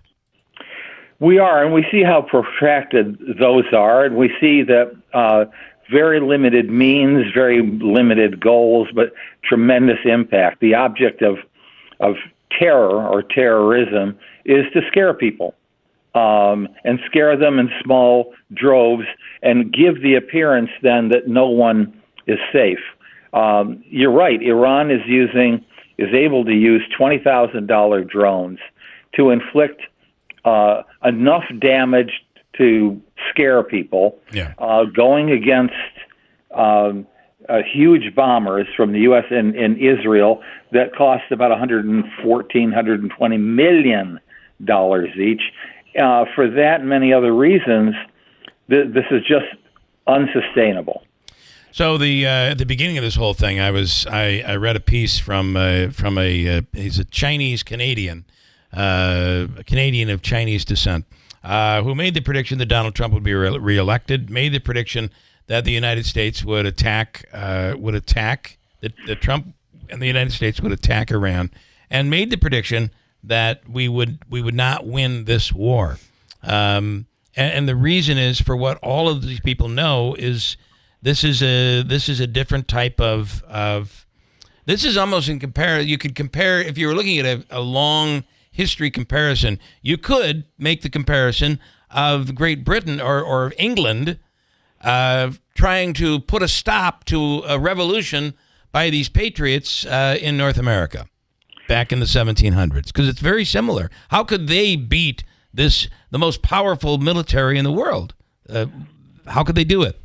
Absolutely, and frankly, the comparisons to Vietnam, are the same too. I read a story years ago, 1968, about we had B-52 bombers and B-11s. We would send around B-11s that had the capacity to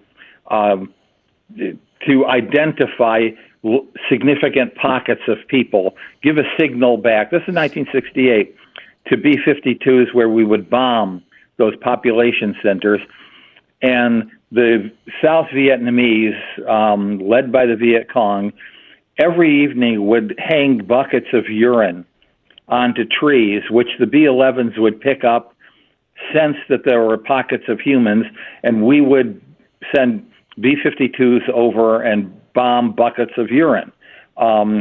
So you can have too much military power and not enough brain power. Yeah. And we're looking at asymmetrical warfare, and remember, all Iran has to do is stay in power. And the worst scenario is not having anyone in power. Iran is a big, important country. Terrible regime, big, important country. The last thing we need is a failed state in that region. And I'm afraid that's what we're going to end up with. Okay, so with all of that, we don't know where this ends, but with all of that in place, it's a long time to November, but not really. Midterms, how does this all affect midterms? And should Democrats be very careful here about thinking this is their easy path to election and majority? Almost asked and answered, Bill. Right now, Democrats are in the ascendancy. We know objectively that there have been 29, maybe now 30 special election races, many of them in the Congress and state houses, that Democrats have won, including several in very red states, red districts. They've outperformed in their districts this year the amount of votes that Donald Trump got in those districts in 2024. So they're doing well. The congressional generic, which we pollsters ask, is favored. It shows that the Democrats favored over Republicans, by 4 or 5 percentage points. But it's early. And Democrats have to come up with not only a competing vision, but more importantly, come up with something that Americans care about reducing prices in the grocery store and at the gasoline pump and throughout retail.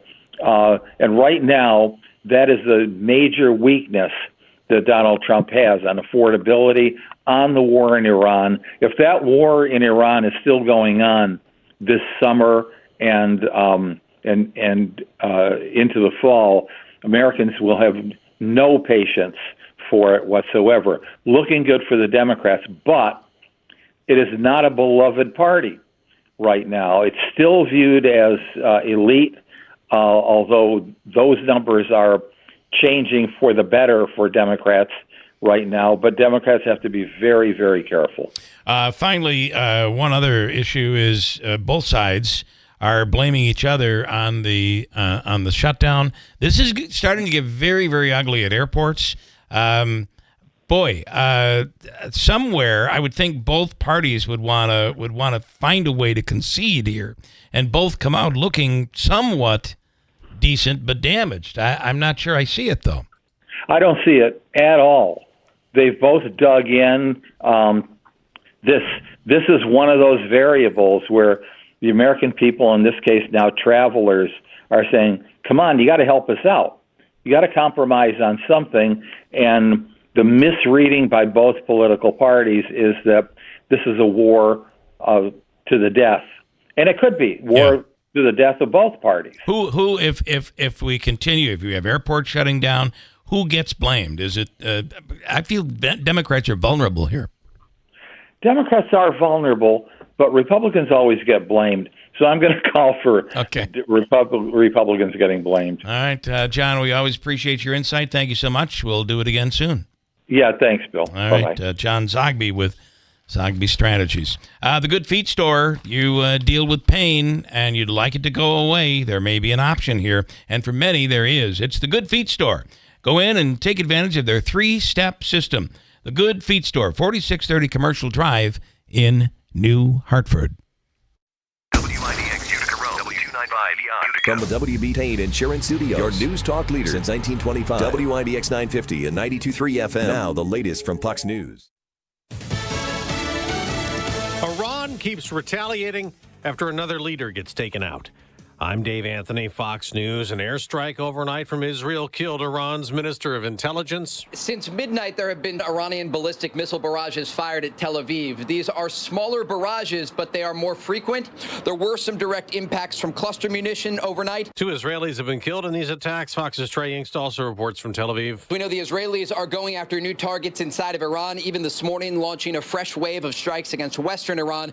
There is still a focus on the Persian Gulf, though, where U.S. Central Command is striking Iranian targets, including Karg Island. Massive strikes going after this critical area for Iran's crude oil. This as mines and threats have halted oil shipping, but Fox's Benjamin Hall reports. Country after country is now saying they refuse to help the U.S. Get rid of them, refuse to help the U.S. open the Straits of Hormuz. And again, these countries are also talking about the effects this conflict is having on their gas prices, on their economies. President Trump just posted on Truth Social he wonders what would happen if we finished off what's left of the Iranian terror state and let the countries that use the Strait of Hormuz, not the U.S., be responsible. Another Trump truth this morning calls Democrats lunatics, causing chaos at airports, and they must pay a big price as a dispute over immigration enforcement holds up funding for Homeland Security. So there could be long security lines again today at some airports as some TSA agents not being paid don't show up. And all of it will be discussed this morning at the Senate confirmation hearing for a Republican who could next lead the department. After Homeland Security Secretary Kristi Noem was fired, President Trump immediately nominated Senator Markwayne Mullin of Oklahoma to replace her. Pennsylvania Senator John Fetterman told Fox News. Perhaps I might be one of the only Democrats to vote for him because I want to work with him, and I've had a great conversation with him. Senate Minority Leader Chuck Schumer has said he would not support the nomination of anyone until Republicans negotiate reforms to ICE. That's Fox's Jessica Rosenthal. The hearing is next hour. America's listening to Fox News. My name is Whitney Allen, and I'm a widow. My husband, Ryan, died. We never thought we'd ever have to use life insurance, but the unexpected happened. With Ethos, signing up was fast and 100% online. You can get a quote in seconds, apply in minutes, and get same-day coverage. No medical exams, and you can get up to $3 million worth of coverage. I'm grateful we were prepared. Get your free quote at ethos.com/term. That's ethos.com/term. Paid spokesperson. Time spent on application may vary. Online health questions required.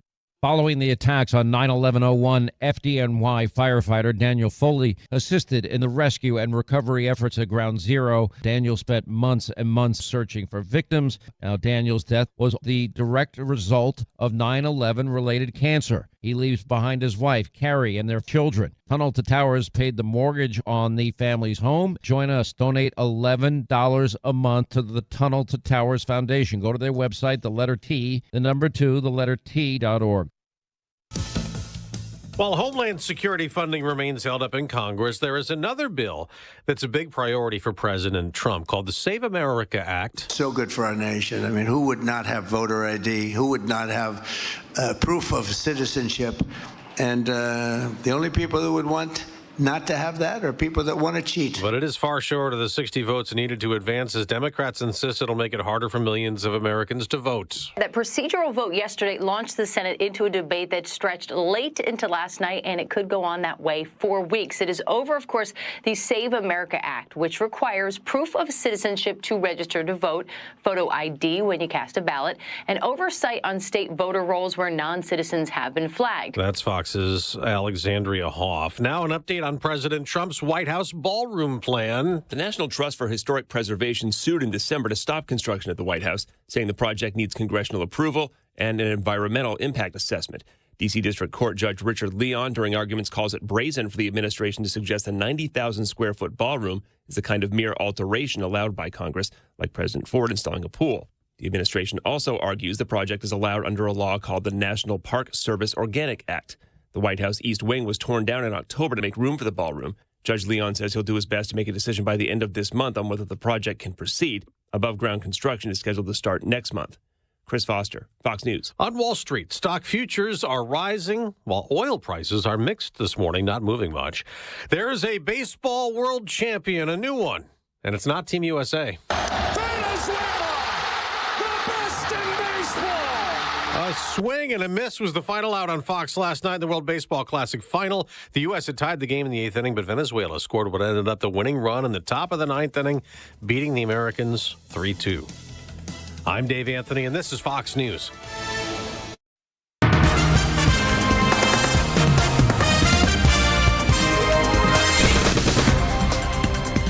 We do have some sunshine peeking between the clouds, now 17 degrees. Good morning, I'm Jeff Manaski, WIBX 950 AM, 92.3 FM news time is 8:05. A Utica man is facing charges for allegedly having $180,000 worth of untaxed cigarettes in his vehicle during a traffic stop on the New York State Thruway. State police say it happened on March 13th. Muhammad Al-Wadi of Utica was pulled over on the thruway and gave verbal approval to search his vehicle. That's where troopers said they found boxes covered in blankets in the back seat and the cargo area, valued between $170,000 and $180,000. He was charged with violating New York State tax law, which is a felony. He was processed and is scheduled to appear in court at a later date. Meanwhile, state police also conducting an alcohol sting in Oneida County. It resulted in 3 clerks being charged with unlawfully dealing with a minor. State police charged store attendants conducting an underage drinking initiative. After conducting an underage drinking initiative, violations were found after compliance checks at the Aldi on Herkimer Road, the Speedway on Oriskany Boulevard, and Colonial Liquor in Whitesboro. Troopers say they checked several businesses, and the vast majority were in compliance with New York State law.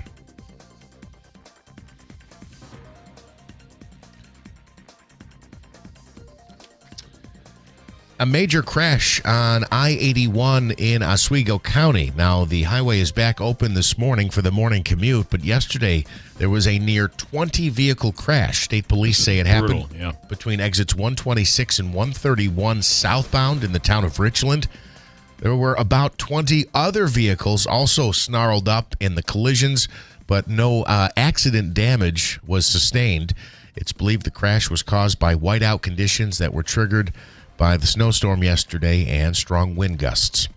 WIBX 950 AM, 92.3 FM news time is 8:08. Here's a look at your Weather Center forecast. They've coated the ground, at least here in and around town and through the Mohawk Valley. There's been a little bit more snow north and off to the west this morning. A very narrow band of lake effect snow. So I believe the lake effect snow warning will be allowed to expire this morning, and little additional accumulation unless you go west and southwest, basically in a line from about Rome to Syracuse. That looks like they may pick up an additional couple of inches, but still travel cautiously this morning into the afternoon. Looking at scattered flurry snow showers. 31, 20 tonight, maybe a little rain tomorrow. I'm meteorologist Ray Stagic at the Weather Channel, WIBX 950 AM and 92.3 FM.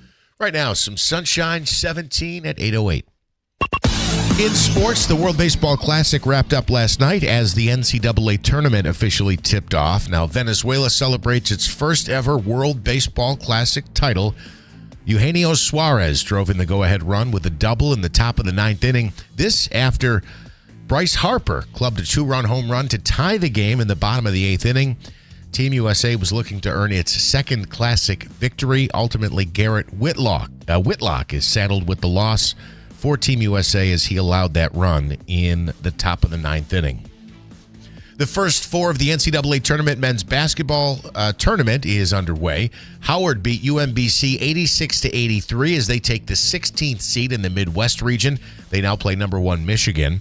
Texas got by NC State 68-66 to pick up the 11th seed in the West, and they will now take on 6th-seeded BYU. 2 more play-in games tonight. Prairie View A&M and Lehigh square off in a battle for the 16 seed in the South.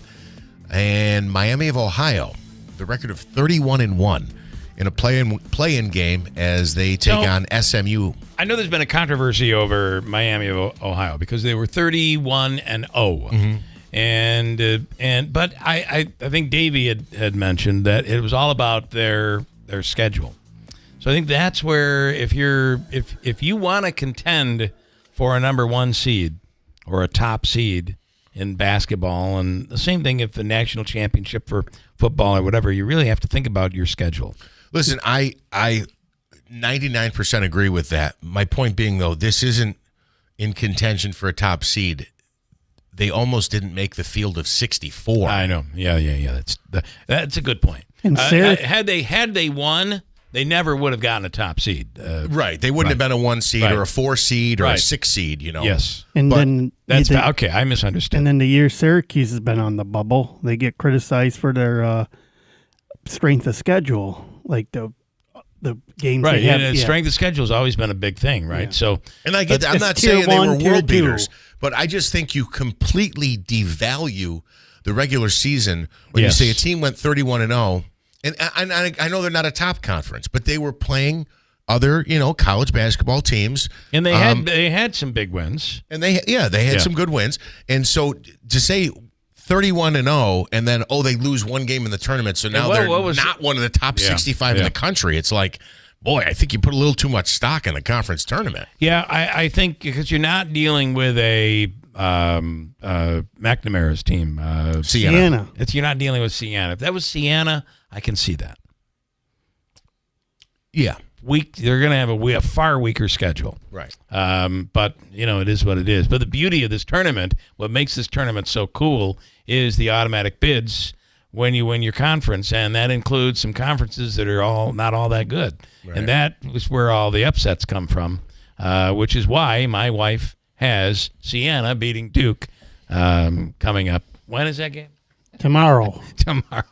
It is tomorrow? Yeah. Yeah, probably be one of the... It's one of the early games. Oh, it's one of the early games? I think it's like 12:20. Yeah.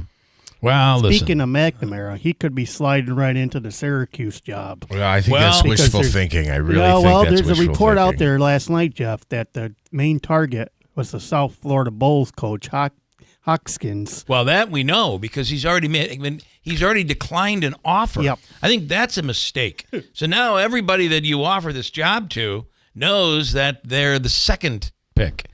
Well, they only got $8 million in NIL money to play with, but they're one of the lowest tier besides Boston College and got to be fixed. Georgia Tech, and even the former legendary coach himself is bashing them. Yeah, I know. Yeah.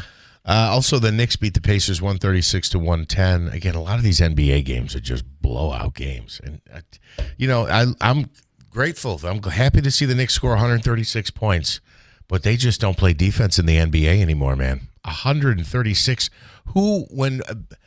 Speaking of, you mentioned CCR yesterday. There's Born on the Bayou. I always used to Born on the Bayou. I used to substitute the guy who just scored 83 points for the Miami Heat.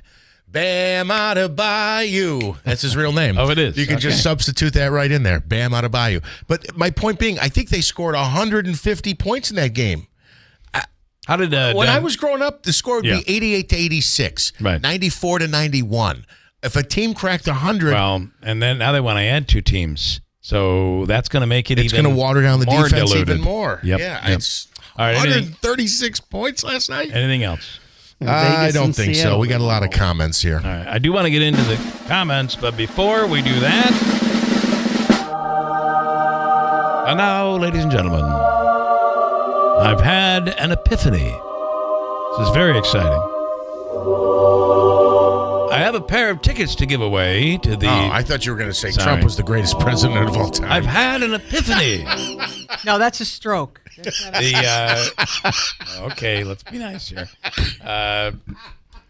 Sorry. Davey, let's do a pair of tickets to the Pioneers. Pioneers versus Wisconsin Stout on Saturday night. Pair of good seats, one pair. What do you want? I'm not going to do anything for this, just a caller number. What do you want? Caller number 10. Let's do that. You're rolling your eyes at me? Caller number 10. All right, we'll do caller number 10. 315-736. Come on, man. 31. It's not like you're digging ditches. All right, you got to dig 10 more ditches. Hey, just take 10 phone calls.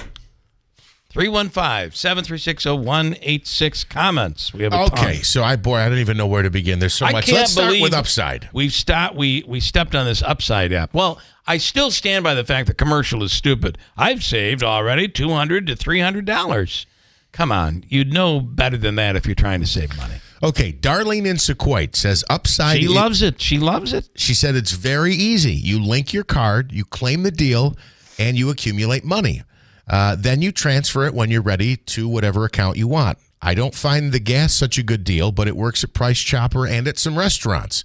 There is a percentage that you get back. At times it was 12%. My friend who runs a daycare and has two 18-year-old boys said she did get $200 in a month when Price Chopper was giving those high percentages back. It's actually very easy once you get it set up. So if you're tied to Price Chopper, you're getting even more incentive. I guess so. Maybe they do Price more Chopper, than... It's based on how many the groceries that you buy. Okay, Kevin in Utica says, I've been using Upside for 2 years. Not every fill-up. As you can see, top right, he sent me a screenshot of the interface on his app. He said, I'm only at $38, but he's been using it for 2 years. And I can see here, $38.64, and it'll say if you stop at, this is on Route 365. For instance, if you stop at this particular save-on, he must have been on his way to work today. You can save 7 cents a gallon. Or if you stop at the restaurant right next door, which it doesn't say what it is, you get 6% cash back. Okay. It's interesting. All right. I got to tell you, I signed up for the Walmart one.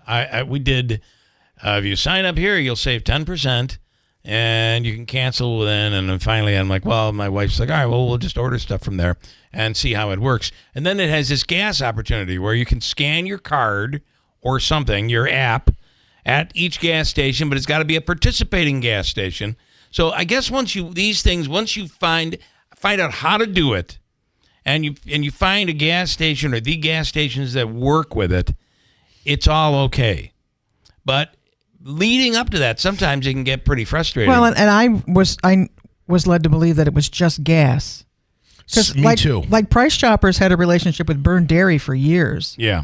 You know, at the bottom of your receipt, I don't know if they still do it or not, but the bottom of your receipt said, okay, today you spent X number of dollars, which means you're entitled to X number of dollars of free gas over at Burned Dairy. And you take that with you to Burned Dairy, and they scan it in. And so those are relationships that have been around for a long time. Yeah. However, the first time you use it, it may be a little confusing. Yeah, well, and what makes me nervous is you would have to attach it to a bank account. Right. Yeah, I don't like that. Yeah. Yeah. And that's the same thing with all those memberships. You can get so much off. Yep. Which is why I like the casinos deal.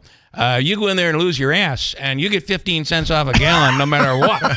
So you still feel good about something. Yeah. I mean, come on. I mean, and I don't even use a card buying gas anymore because twice in the past year I've had my your card number stolen by putting it into the pump. And so I was like, all right, be careful with my that. my husband's a strong believer for years. Wow. You never use a debit card. Or if you're going to use a card, use a credit card. Credit card, you're covered. But So now I park at I'm one of those people. I park at the pump and I walk in and I say, okay, $40 on pump number 5. Well, you'll get your best gas price that way, almost always. Yeah, because you're paying cash. Yeah. The other way to do it is you can buy gift cards at these places. Yes. And you'll get...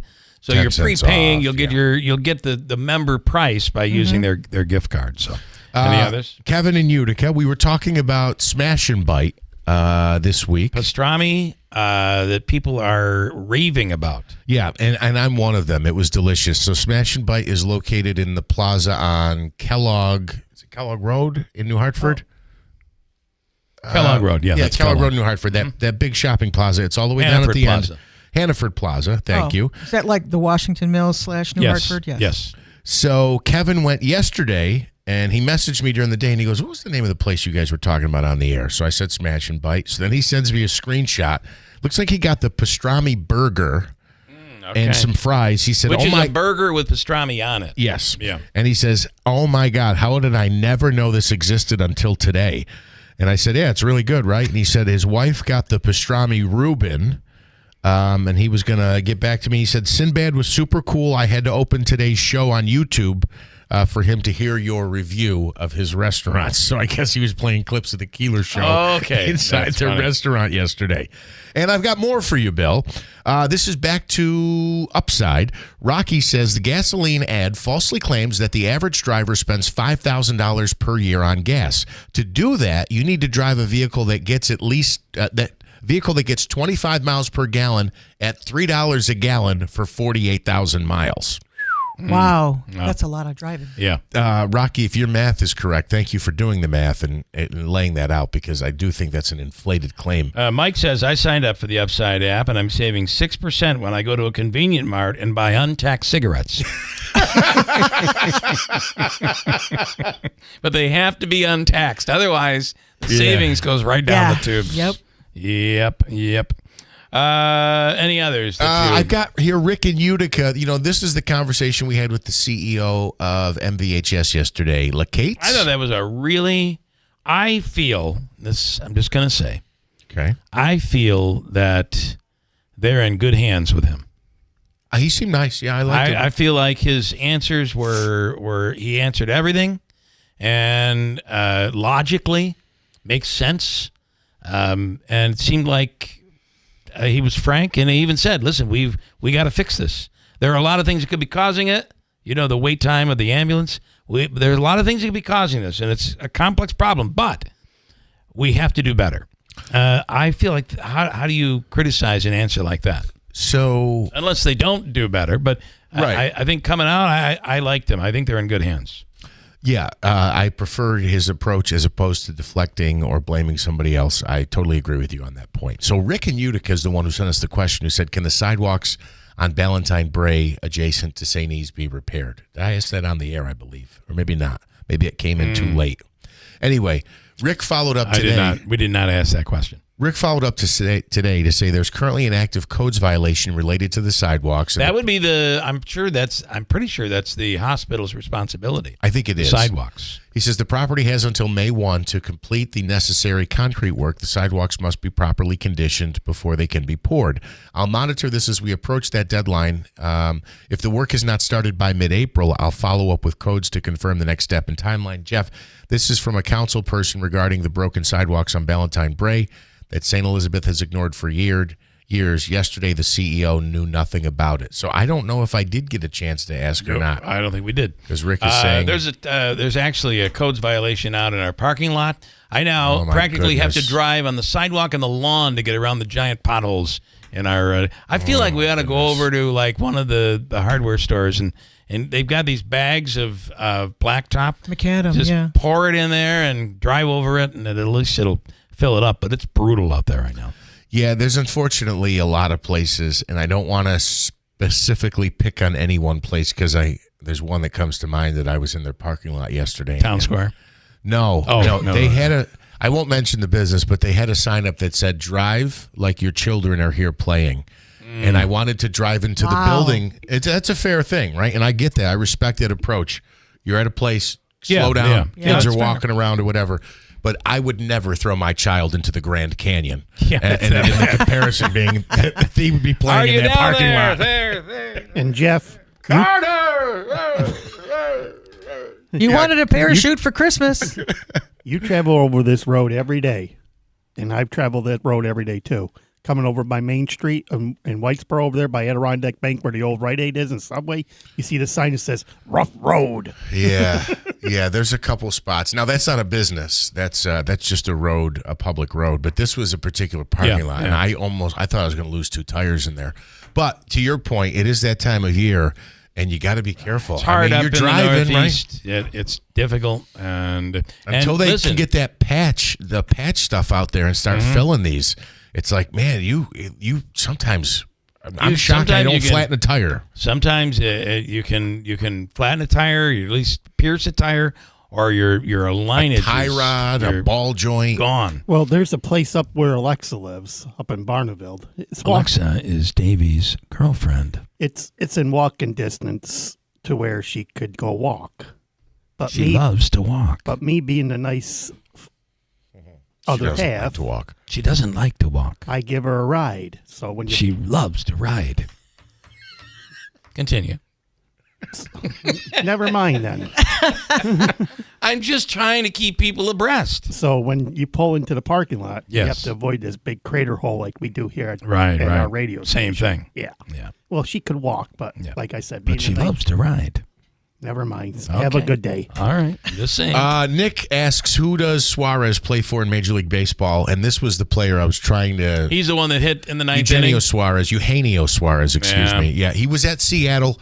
He went maybe to San Francisco for a year and then went back to Seattle. I believe he is still a Mariner. Got a break. Coming up, we're going to talk a ninth generation family maple producer. This is a whole... What are we talking about? Because it's not all written down here.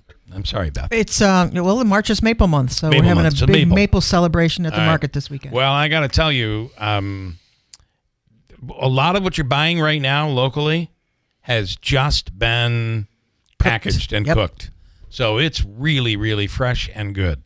I love it. Just one more before we break, and I'm sorry. Let's see.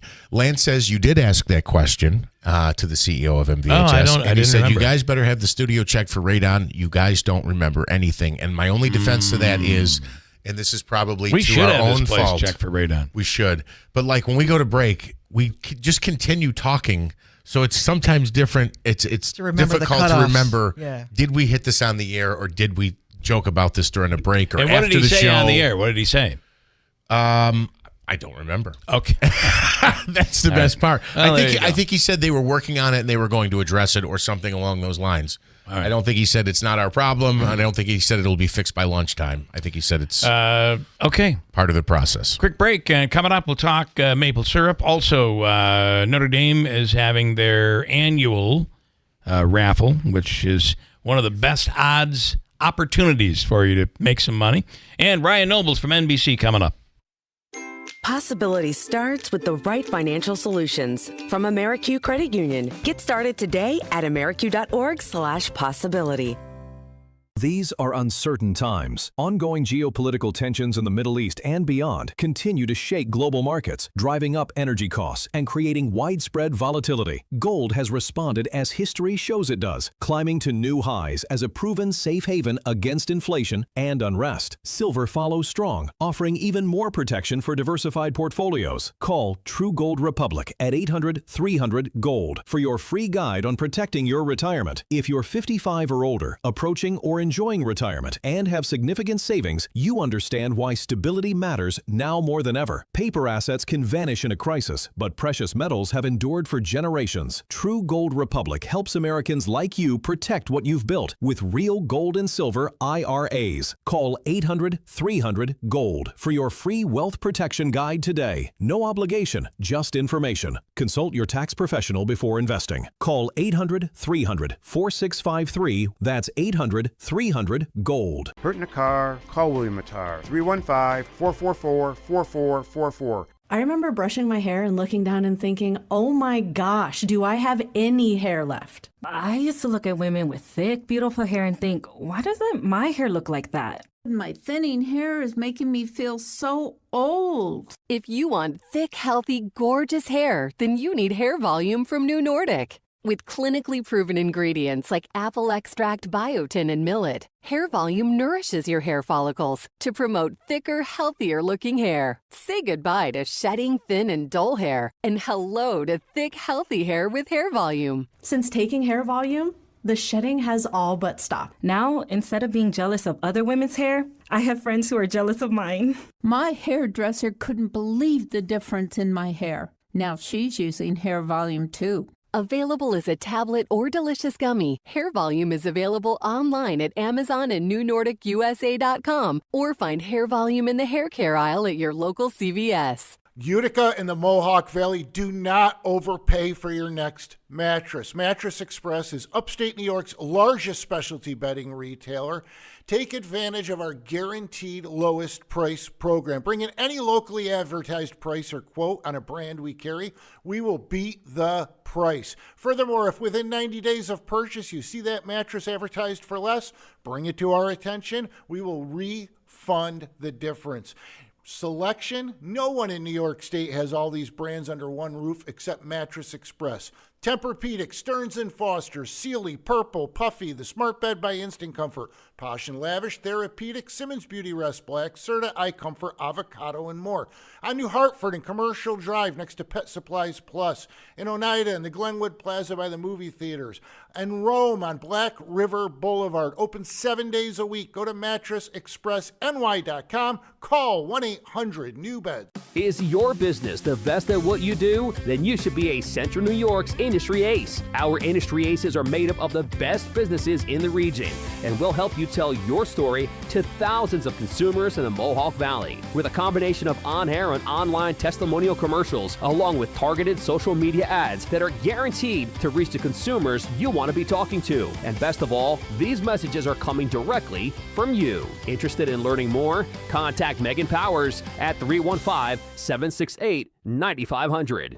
$5,000. That's the average amount of money people in the U.S. are now spending on gas in a year. $5,000. That's crazy. If you drive, you have to download Upside, the free app that gives you cash back every time you get gas. That's right. You can earn real cash back with Upside just by buying the gas you're already buying. You can literally start earning cash back today. I use Upside every time I fill up, and I've already made around $200-$300. You're putting gas in your car anyway. Why not get real cash back? If you like free money, download Upside. I'm saving the cash I earn from using Upside to help pay for a vacation later this year. Download the free Upside app now to earn cash back every time you buy gas. Use promo code ROAD to get an extra 25 cents per gallon on your first tank. You can cash out anytime right to your bank, PayPal, or a gift card for Amazon and other brands. Just download the free Upside app and use promo code ROAD for a 25 cents per gallon bonus on your first tank. That's code ROAD for a 25 cents per gallon bonus. Possibility starts with the right financial solutions from Amerique Credit Union. Get started today at amerique.org/possibility. They've coated the ground, at least here in and around town and through the Mohawk Valley. There's been a little bit more snow north and off to the west this morning. A very narrow band of lake effect snow. So I believe the lake effect snow warning will be allowed to expire this morning, and little additional accumulation unless you go west and southwest, basically in a line from about Rome to Syracuse. That looks like they may pick up an additional couple of inches, but still travel cautiously this morning into the afternoon. Looking at scattered flurry snow showers. 31, 20 tonight, maybe a little rain tomorrow. I'm meteorologist Ray Stagic at the Weather Channel, WIBX 950 AM and 92.3 FM. WIBX. This is Keeler. WIBX 950 and 92.3 FM. Now back to the Keeler Show. All right, talk about first impressions, your front door. This time of year, it's the first thing that takes a beating from the upstate New York weather that we deal with, although we've been kind of been lucky in the last few days anyway. Here's how their customer choice door sale works. Homeowners can take $1,000 off a brand new entry door or choose a free storm door with entry door purchase. It's completely up to you. A new entry door instantly upgrades curb appeal, improves energy efficiency, and adds security. And these are not off-the-shelf doors. They're custom-made, professionally installed by the New York Sash team. If the current door that you have is drafty, faded, sticking, it's a perfect time to make a change before spring really kicks in. Schedule a consultation with New York Sash today. Visit newyorksash.com or stop by the showroom, 349 Oriskany Boulevard in Whitesboro. And let me tell you, if you're going to be changing out the front door, your entrance, then, all that tile that you wanted, perfect time to get into that in Sarah's Flooring Outlet. And they have the largest inventory that you can select from and the greatest prices because they buy big, and it gives you the opportunity to save big as well. It's the largest inventory in the area, whether it's carpet or remnants. Their vinyl remnants are always a great option. Hardwood. We installed their hardwood in our home and made a huge difference. Whatever the flooring you're looking for, you'll almost always be able to find it below cost in Sarah's Flooring Outlet. See why more people buy from the big store in Sarah's Flooring Outlet, Route 49 Plaza, River Road, Marcy, and in sarahsflooringoutlet.com.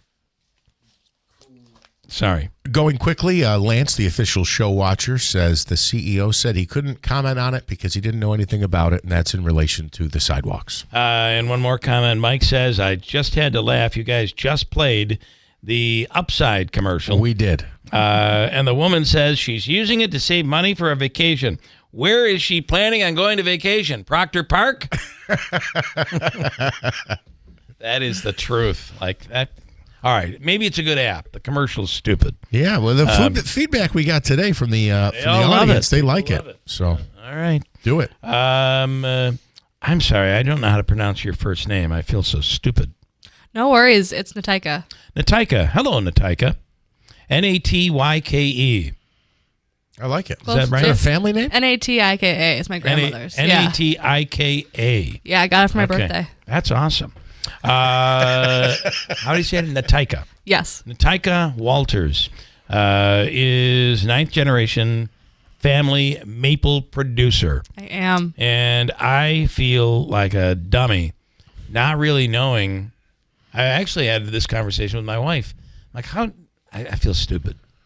She agreed. How do they make maple syrup? And her answer to me, she spends all of her time answering second graders politely. So she gets all of her aggression out Good on husband me. training. She's like, you've got to be kidding me. You do not know how maple syrup is made. I'm like, I kind of never paid attention to that. And it's literally, you get it out of the tree and you boil it. Essentially, yeah. That's unbelievable. Can you imagine your trees are producing that sweetness? No, I know, It's right? incredible. Yeah, it is incredible. Is there, because they all don't taste the same, so what leads to the different composition in the taste? Are there additives, seasonings that you put into it? Is a different style tree? I mean, there's no additives usually ever put in maple, especially around here. I know a lot of New Yorkers take their maple syrup very seriously. Usually it's the time of the season. So in the beginning of the season, you get that really beautiful light syrup. And then as you move through the season, the end of it is usually when you get that really dark, robust, very maple heavy, dark flavor. And besides that, the type of tree matters a little bit. Like certain trees will put out sweeter sap, but at the end of the day, it all boils down to the same stuff. And the only difference is the Yeah, literally. Do you now? If you boil it down a little longer, does it make it more robust, or no? It's still going to be the same. Everyone pulls it at the same time, same thickness. If you take it after the syrup is done and put it on the stove, you can boil it down into your sugar cakes, into your maple Never thought cream. of that. You could take your own maple syrup and boil it down. Oh yeah, you take your maple syrup that you get from our local producers. You can boil that down until like when it reaches 165 on a candy thermometer, throw that over snow, and you get sugar on snow. It's a little taffy. It's delightful. Yeah. Keep it going. You can get into maple cream. Keep it going. You can get maple sugar cakes. Keep it going. You get maple sugar. Wild. Beth made reference to this morning on the snow. And you look shocked. I really thought it was like a punchline. literally snow cones. No? Where do you think that came from? So more about that process and what it tastes like. Sugar on snow? Yeah. Oh, it's delightful. You, I believe it's 165. You put maple syrup on the stove. You get a candy thermometer. When it reaches that 165, you can do it with snow. You can also do it with ice cream, which is really great. Any of those really cold bases. Or shaved ice. Yeah. Yeah. And you pour it over, and it turns into like a really thick, chewy taffy. And then when I was young, kids would take popsicle sticks and roll it up on it, and then you have a little that's kind of popsicle. cool. All right. Yeah. Wow. Never had that. Oh, you have to try. It's delightful. Oh, you have to go to a sugar house and try that. Oh, yeah. So I did have the what do you boil it down and it almost becomes buttery. Maple cream. Maple cream. Yeah. On French toast.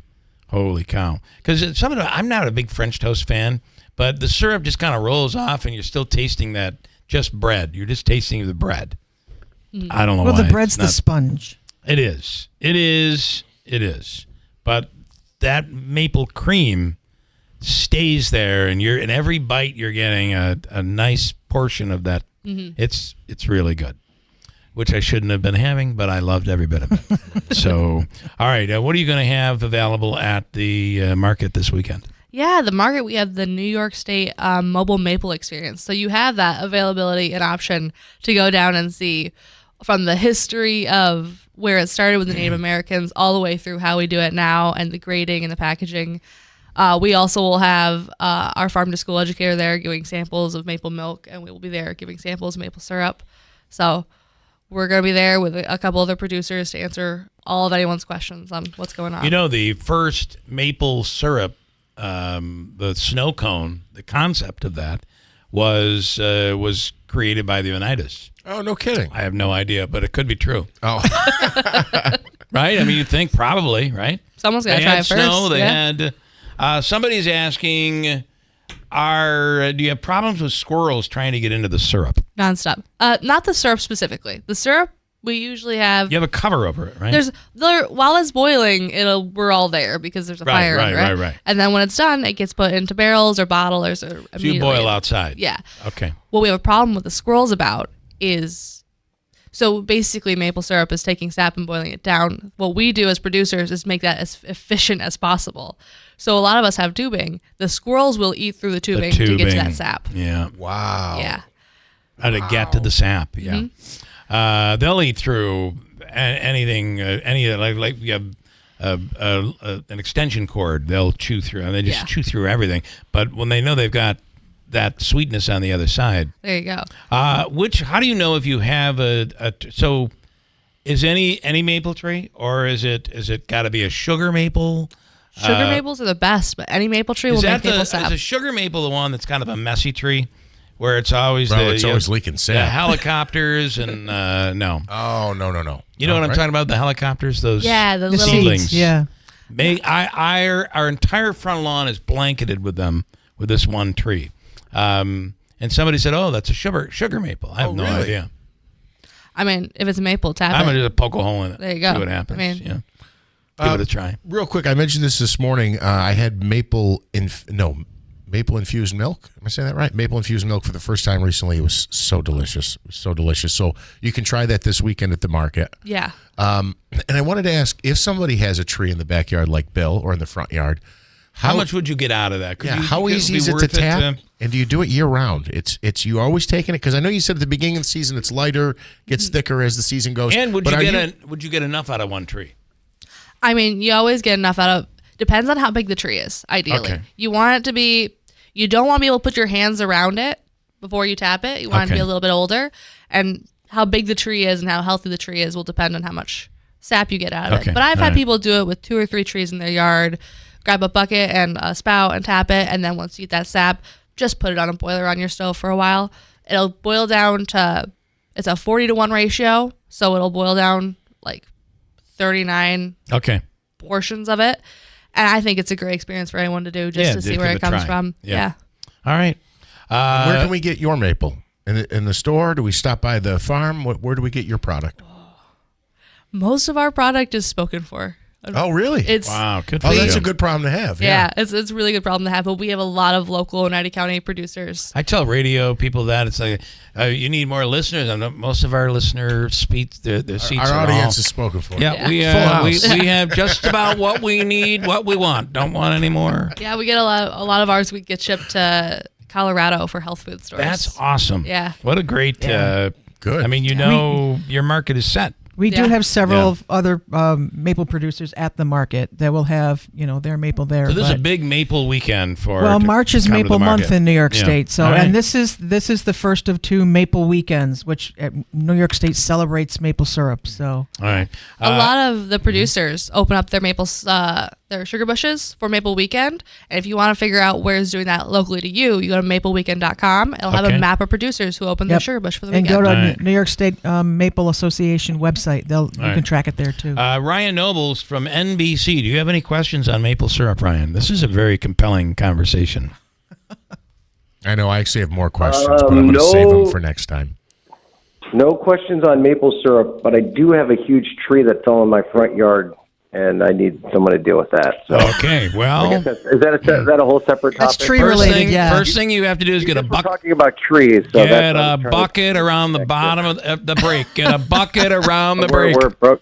Collect. I'm 90% sure it's not a maple tree. Is that? Well, you need a maple tree, right? Well, there's 3 types of trees that make syrup. It's Okay. maple, birch, and black walnut.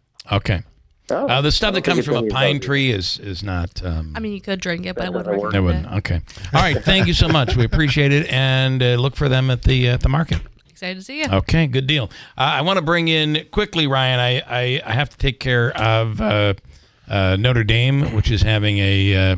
Well, this is actually one of the better odds for. This is a great option, Ryan. This would be a good ticket for you to buy. The odds of winning. How much? Good morning. Good morning. $100,000 is the grand prize. Rick Hensel. It's $100,000, and how many tickets are sold? So the maximum is 3,000, and we usually shoot for at least 2,500. All right. So a 1 in 3,000 chance of winning $100,000. It's a $100 ticket, right? $100 ticket. Okay. Yeah. I'm going to move you through quickly here. I apologize. No, that's fine. How do they get tickets, and what's the deadline? Yeah, so the drawing party is April 26th at the high school. There's a big party 12 to 3. The ticket entitles you and a guest to join the raffle party. So that's more or less the deadline, is by the 26th of April. But you can purchase tickets in person at the high school at 2 Notre Dame Lane on Burstone Road. All right. Or at the elementary school on Barton Ave across from Our Lady of Lourdes Church. I got to be liberalist just a little bit, just being an alum. How's attendance? And I actually had a chance to see at the Utica Pioneers hockey game. I know Notre Dame has a hockey team comprised of a lot of members from outside the area. I didn't get to meet them, but they were at the Pioneers game rooting on the Pioneers recently. So, well, they're elite. They're elite. It's like going off to prep school. It's their minor league, probably almost, right? Yep. So, how's that program going, and how's attendance been? It's going really well. Enrollment is steady and growing by the day. The hockey program has certainly helped us. The Notre Dame Hockey Academy will be at them build upon the success of this year. I mean, they did phenomenal. The one team that we had this year, they're ranked nationally. I think it's like 24th in the nation, something like that. Wow. So for a first year, I mean, that's awesome. So they're really doing well, and we're really proud of it. All right, that's great. Again, get those tickets. What an opportunity for $100. It's a great, absolutely, and get to that drawing party, because so many other chances to win 50-50s, door prizes, basket raffles. So it's an awesome event. And if you see me out there, encourage me to buy a ticket, because I never win, which makes your odds 1 in 2,999. There you go. There you go. All right. Thank you so much. Thank you. $100, $100K, and you can get them right from the school. You have until April 26th to do so. Rick Hensel, thank you. Thank you, Rick. Thank you very much. That's through Notre Dame. Ryan Nobles, good morning. Good morning. We're still local radio. At the end of the day, it's what we do. And Ryan, nobody does it better, and I'm probably one of the few national correspondents that knows that Notre Dame High School is known as the Jugglers. That's exactly right. Yes. Yes, it is. All right. So, wow, there's so much going on. What were you were going down the road of the resignation yesterday, right? The Joe Kent, is that the one you're talking about? Yes. Or, yes. I was on a number of topics yesterday, but yes. Yeah, I'm, the Joe Kent story, for the people that aren't familiar with it, he's like a MAGA loyalist, attempted to run for Congress a bunch of times in Washington State unsuccessfully, former Army Green Beret, and had been hired by the Trump administration to head up their counterterrorism division. And now this is a guy who is like a Trump loyalist through and through and through.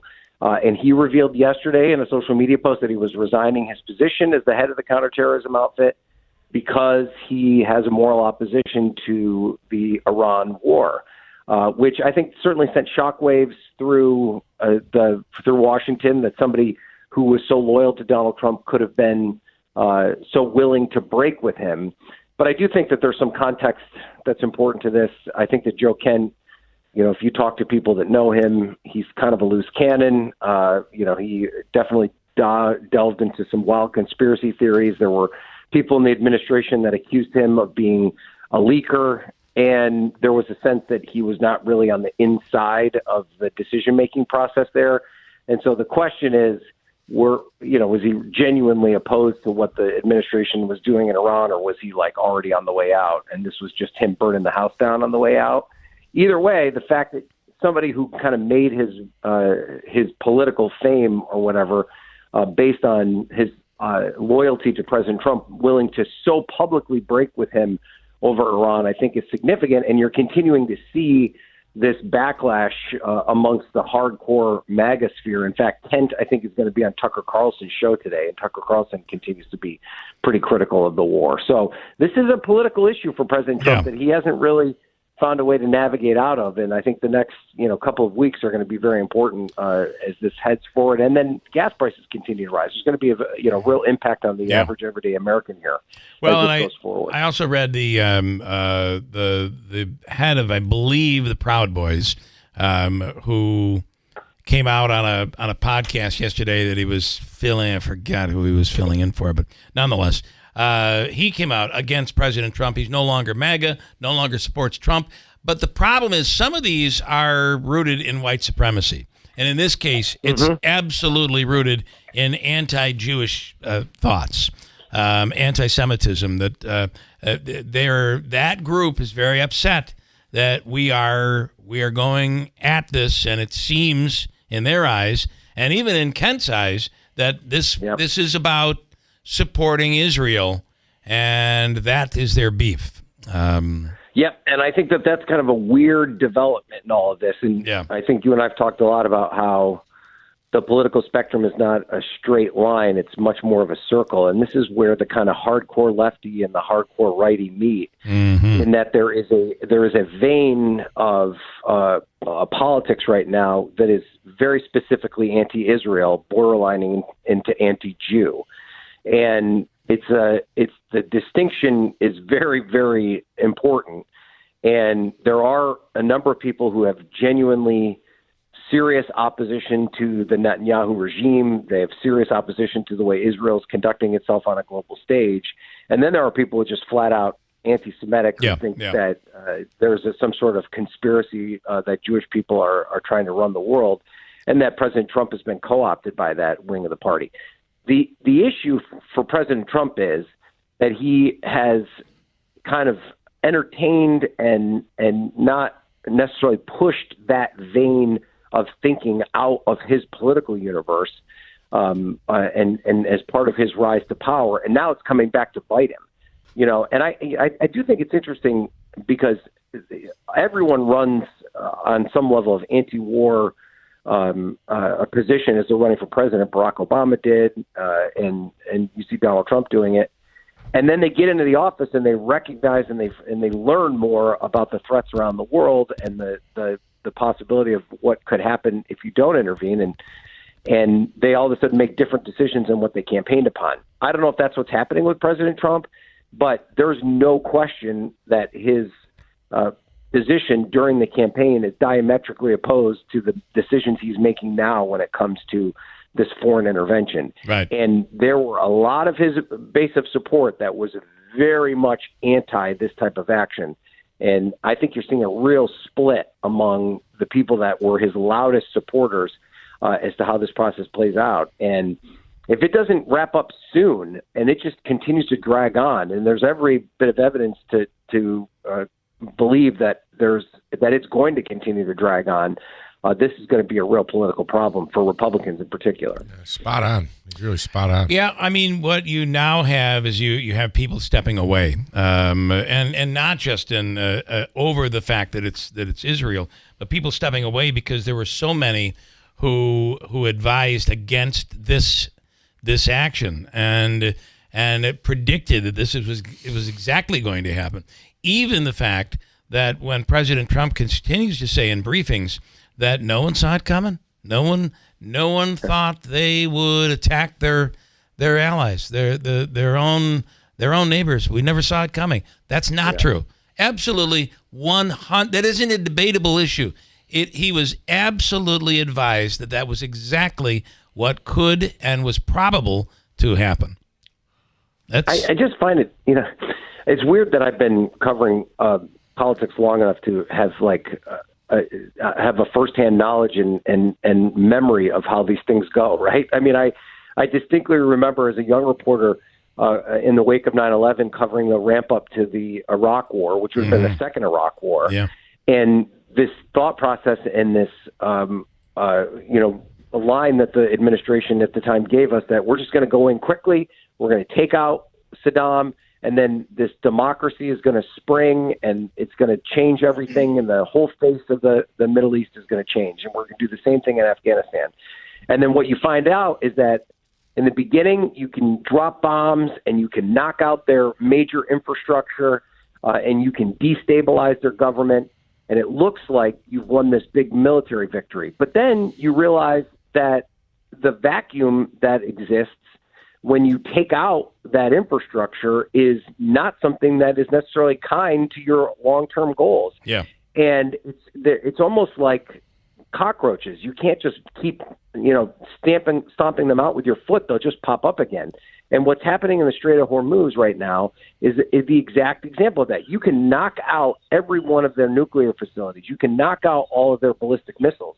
But it takes one guy with an RPG standing on the coast, lobbing that RPG into the Strait of Hormuz to stop an oil tanker from getting through there, and much less stop a company that has millions of dollars invested in that oil from taking it through the Strait of Hormuz. And until the United States is willing to commit boots on the ground to that effort, you're not going to end that. And even if you do put boots on the ground there, it's been a long. The idea that you can completely stomp it out is just a very open question. So, well, and you're talking about a history, let's simply say, of when they run out of the opportunity to fire off missiles, they strap one to their body and get on a bus. Right. I mean, this is the mentality that we've known about. And when you hear Pete Hegseth talk about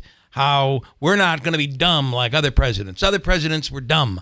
I hate that word dumb, especially in this current scenario where exactly what they said everybody else did and couldn't do right. We're in the same problem right now as we always have been.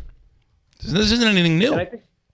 And I think the challenge for President Trump is that he needs to clearly articulate what the end goal is. What do you want out of this? And every time he's asked that question, it's a different answer. It's about regime change, but it's not about regime change. It's about establishing diplomatic relations. It's not about establishing diplomatic relations. It's going to be over in 2 weeks. It might take another month.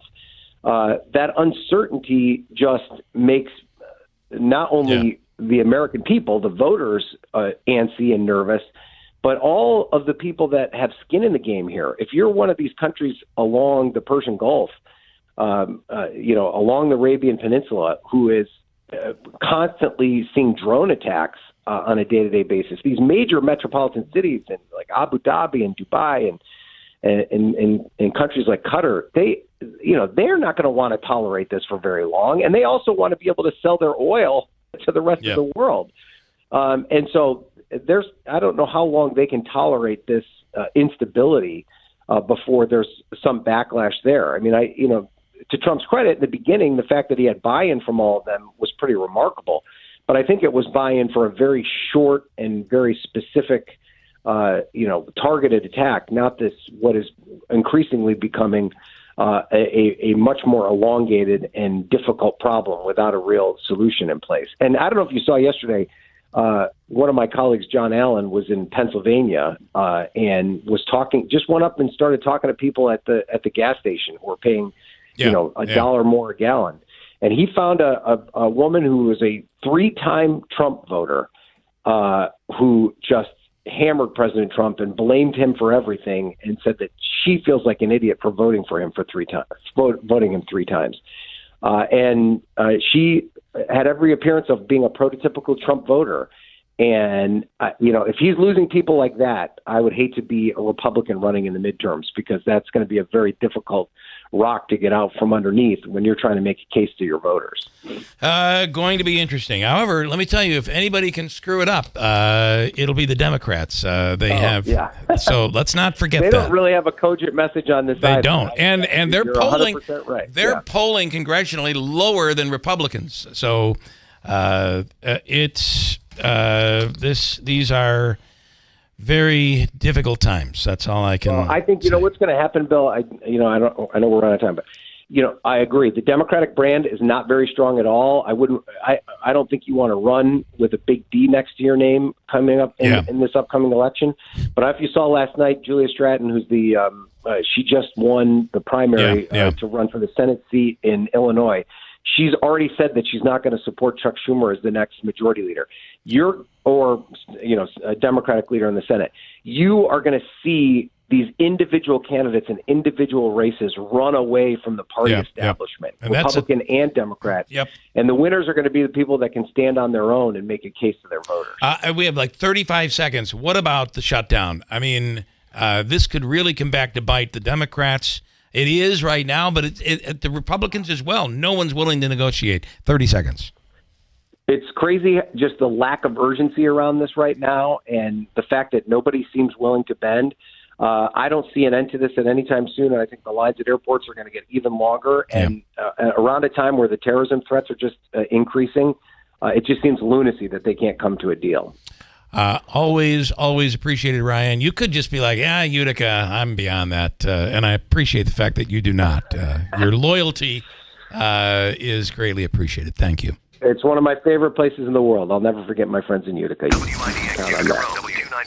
Thanks, from the WB Tain Insurance Studio, your news talk leader since 1925. WIBX 950 and 92.3 FM. Now the latest from Fox News. There is one less leader in Iran.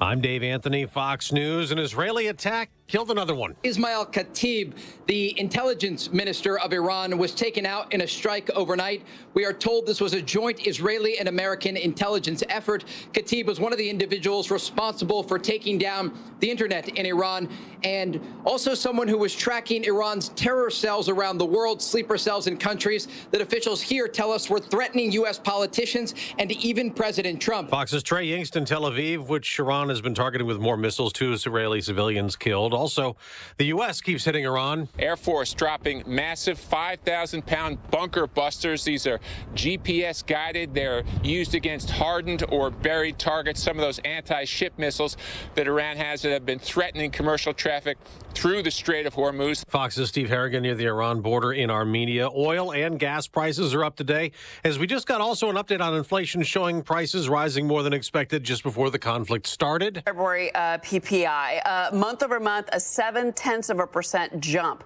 Street was looking for a gain of 0.3%. Year over year, we came in 3.4%. Fox Business Network, Cheryl Casoni, that annual inflation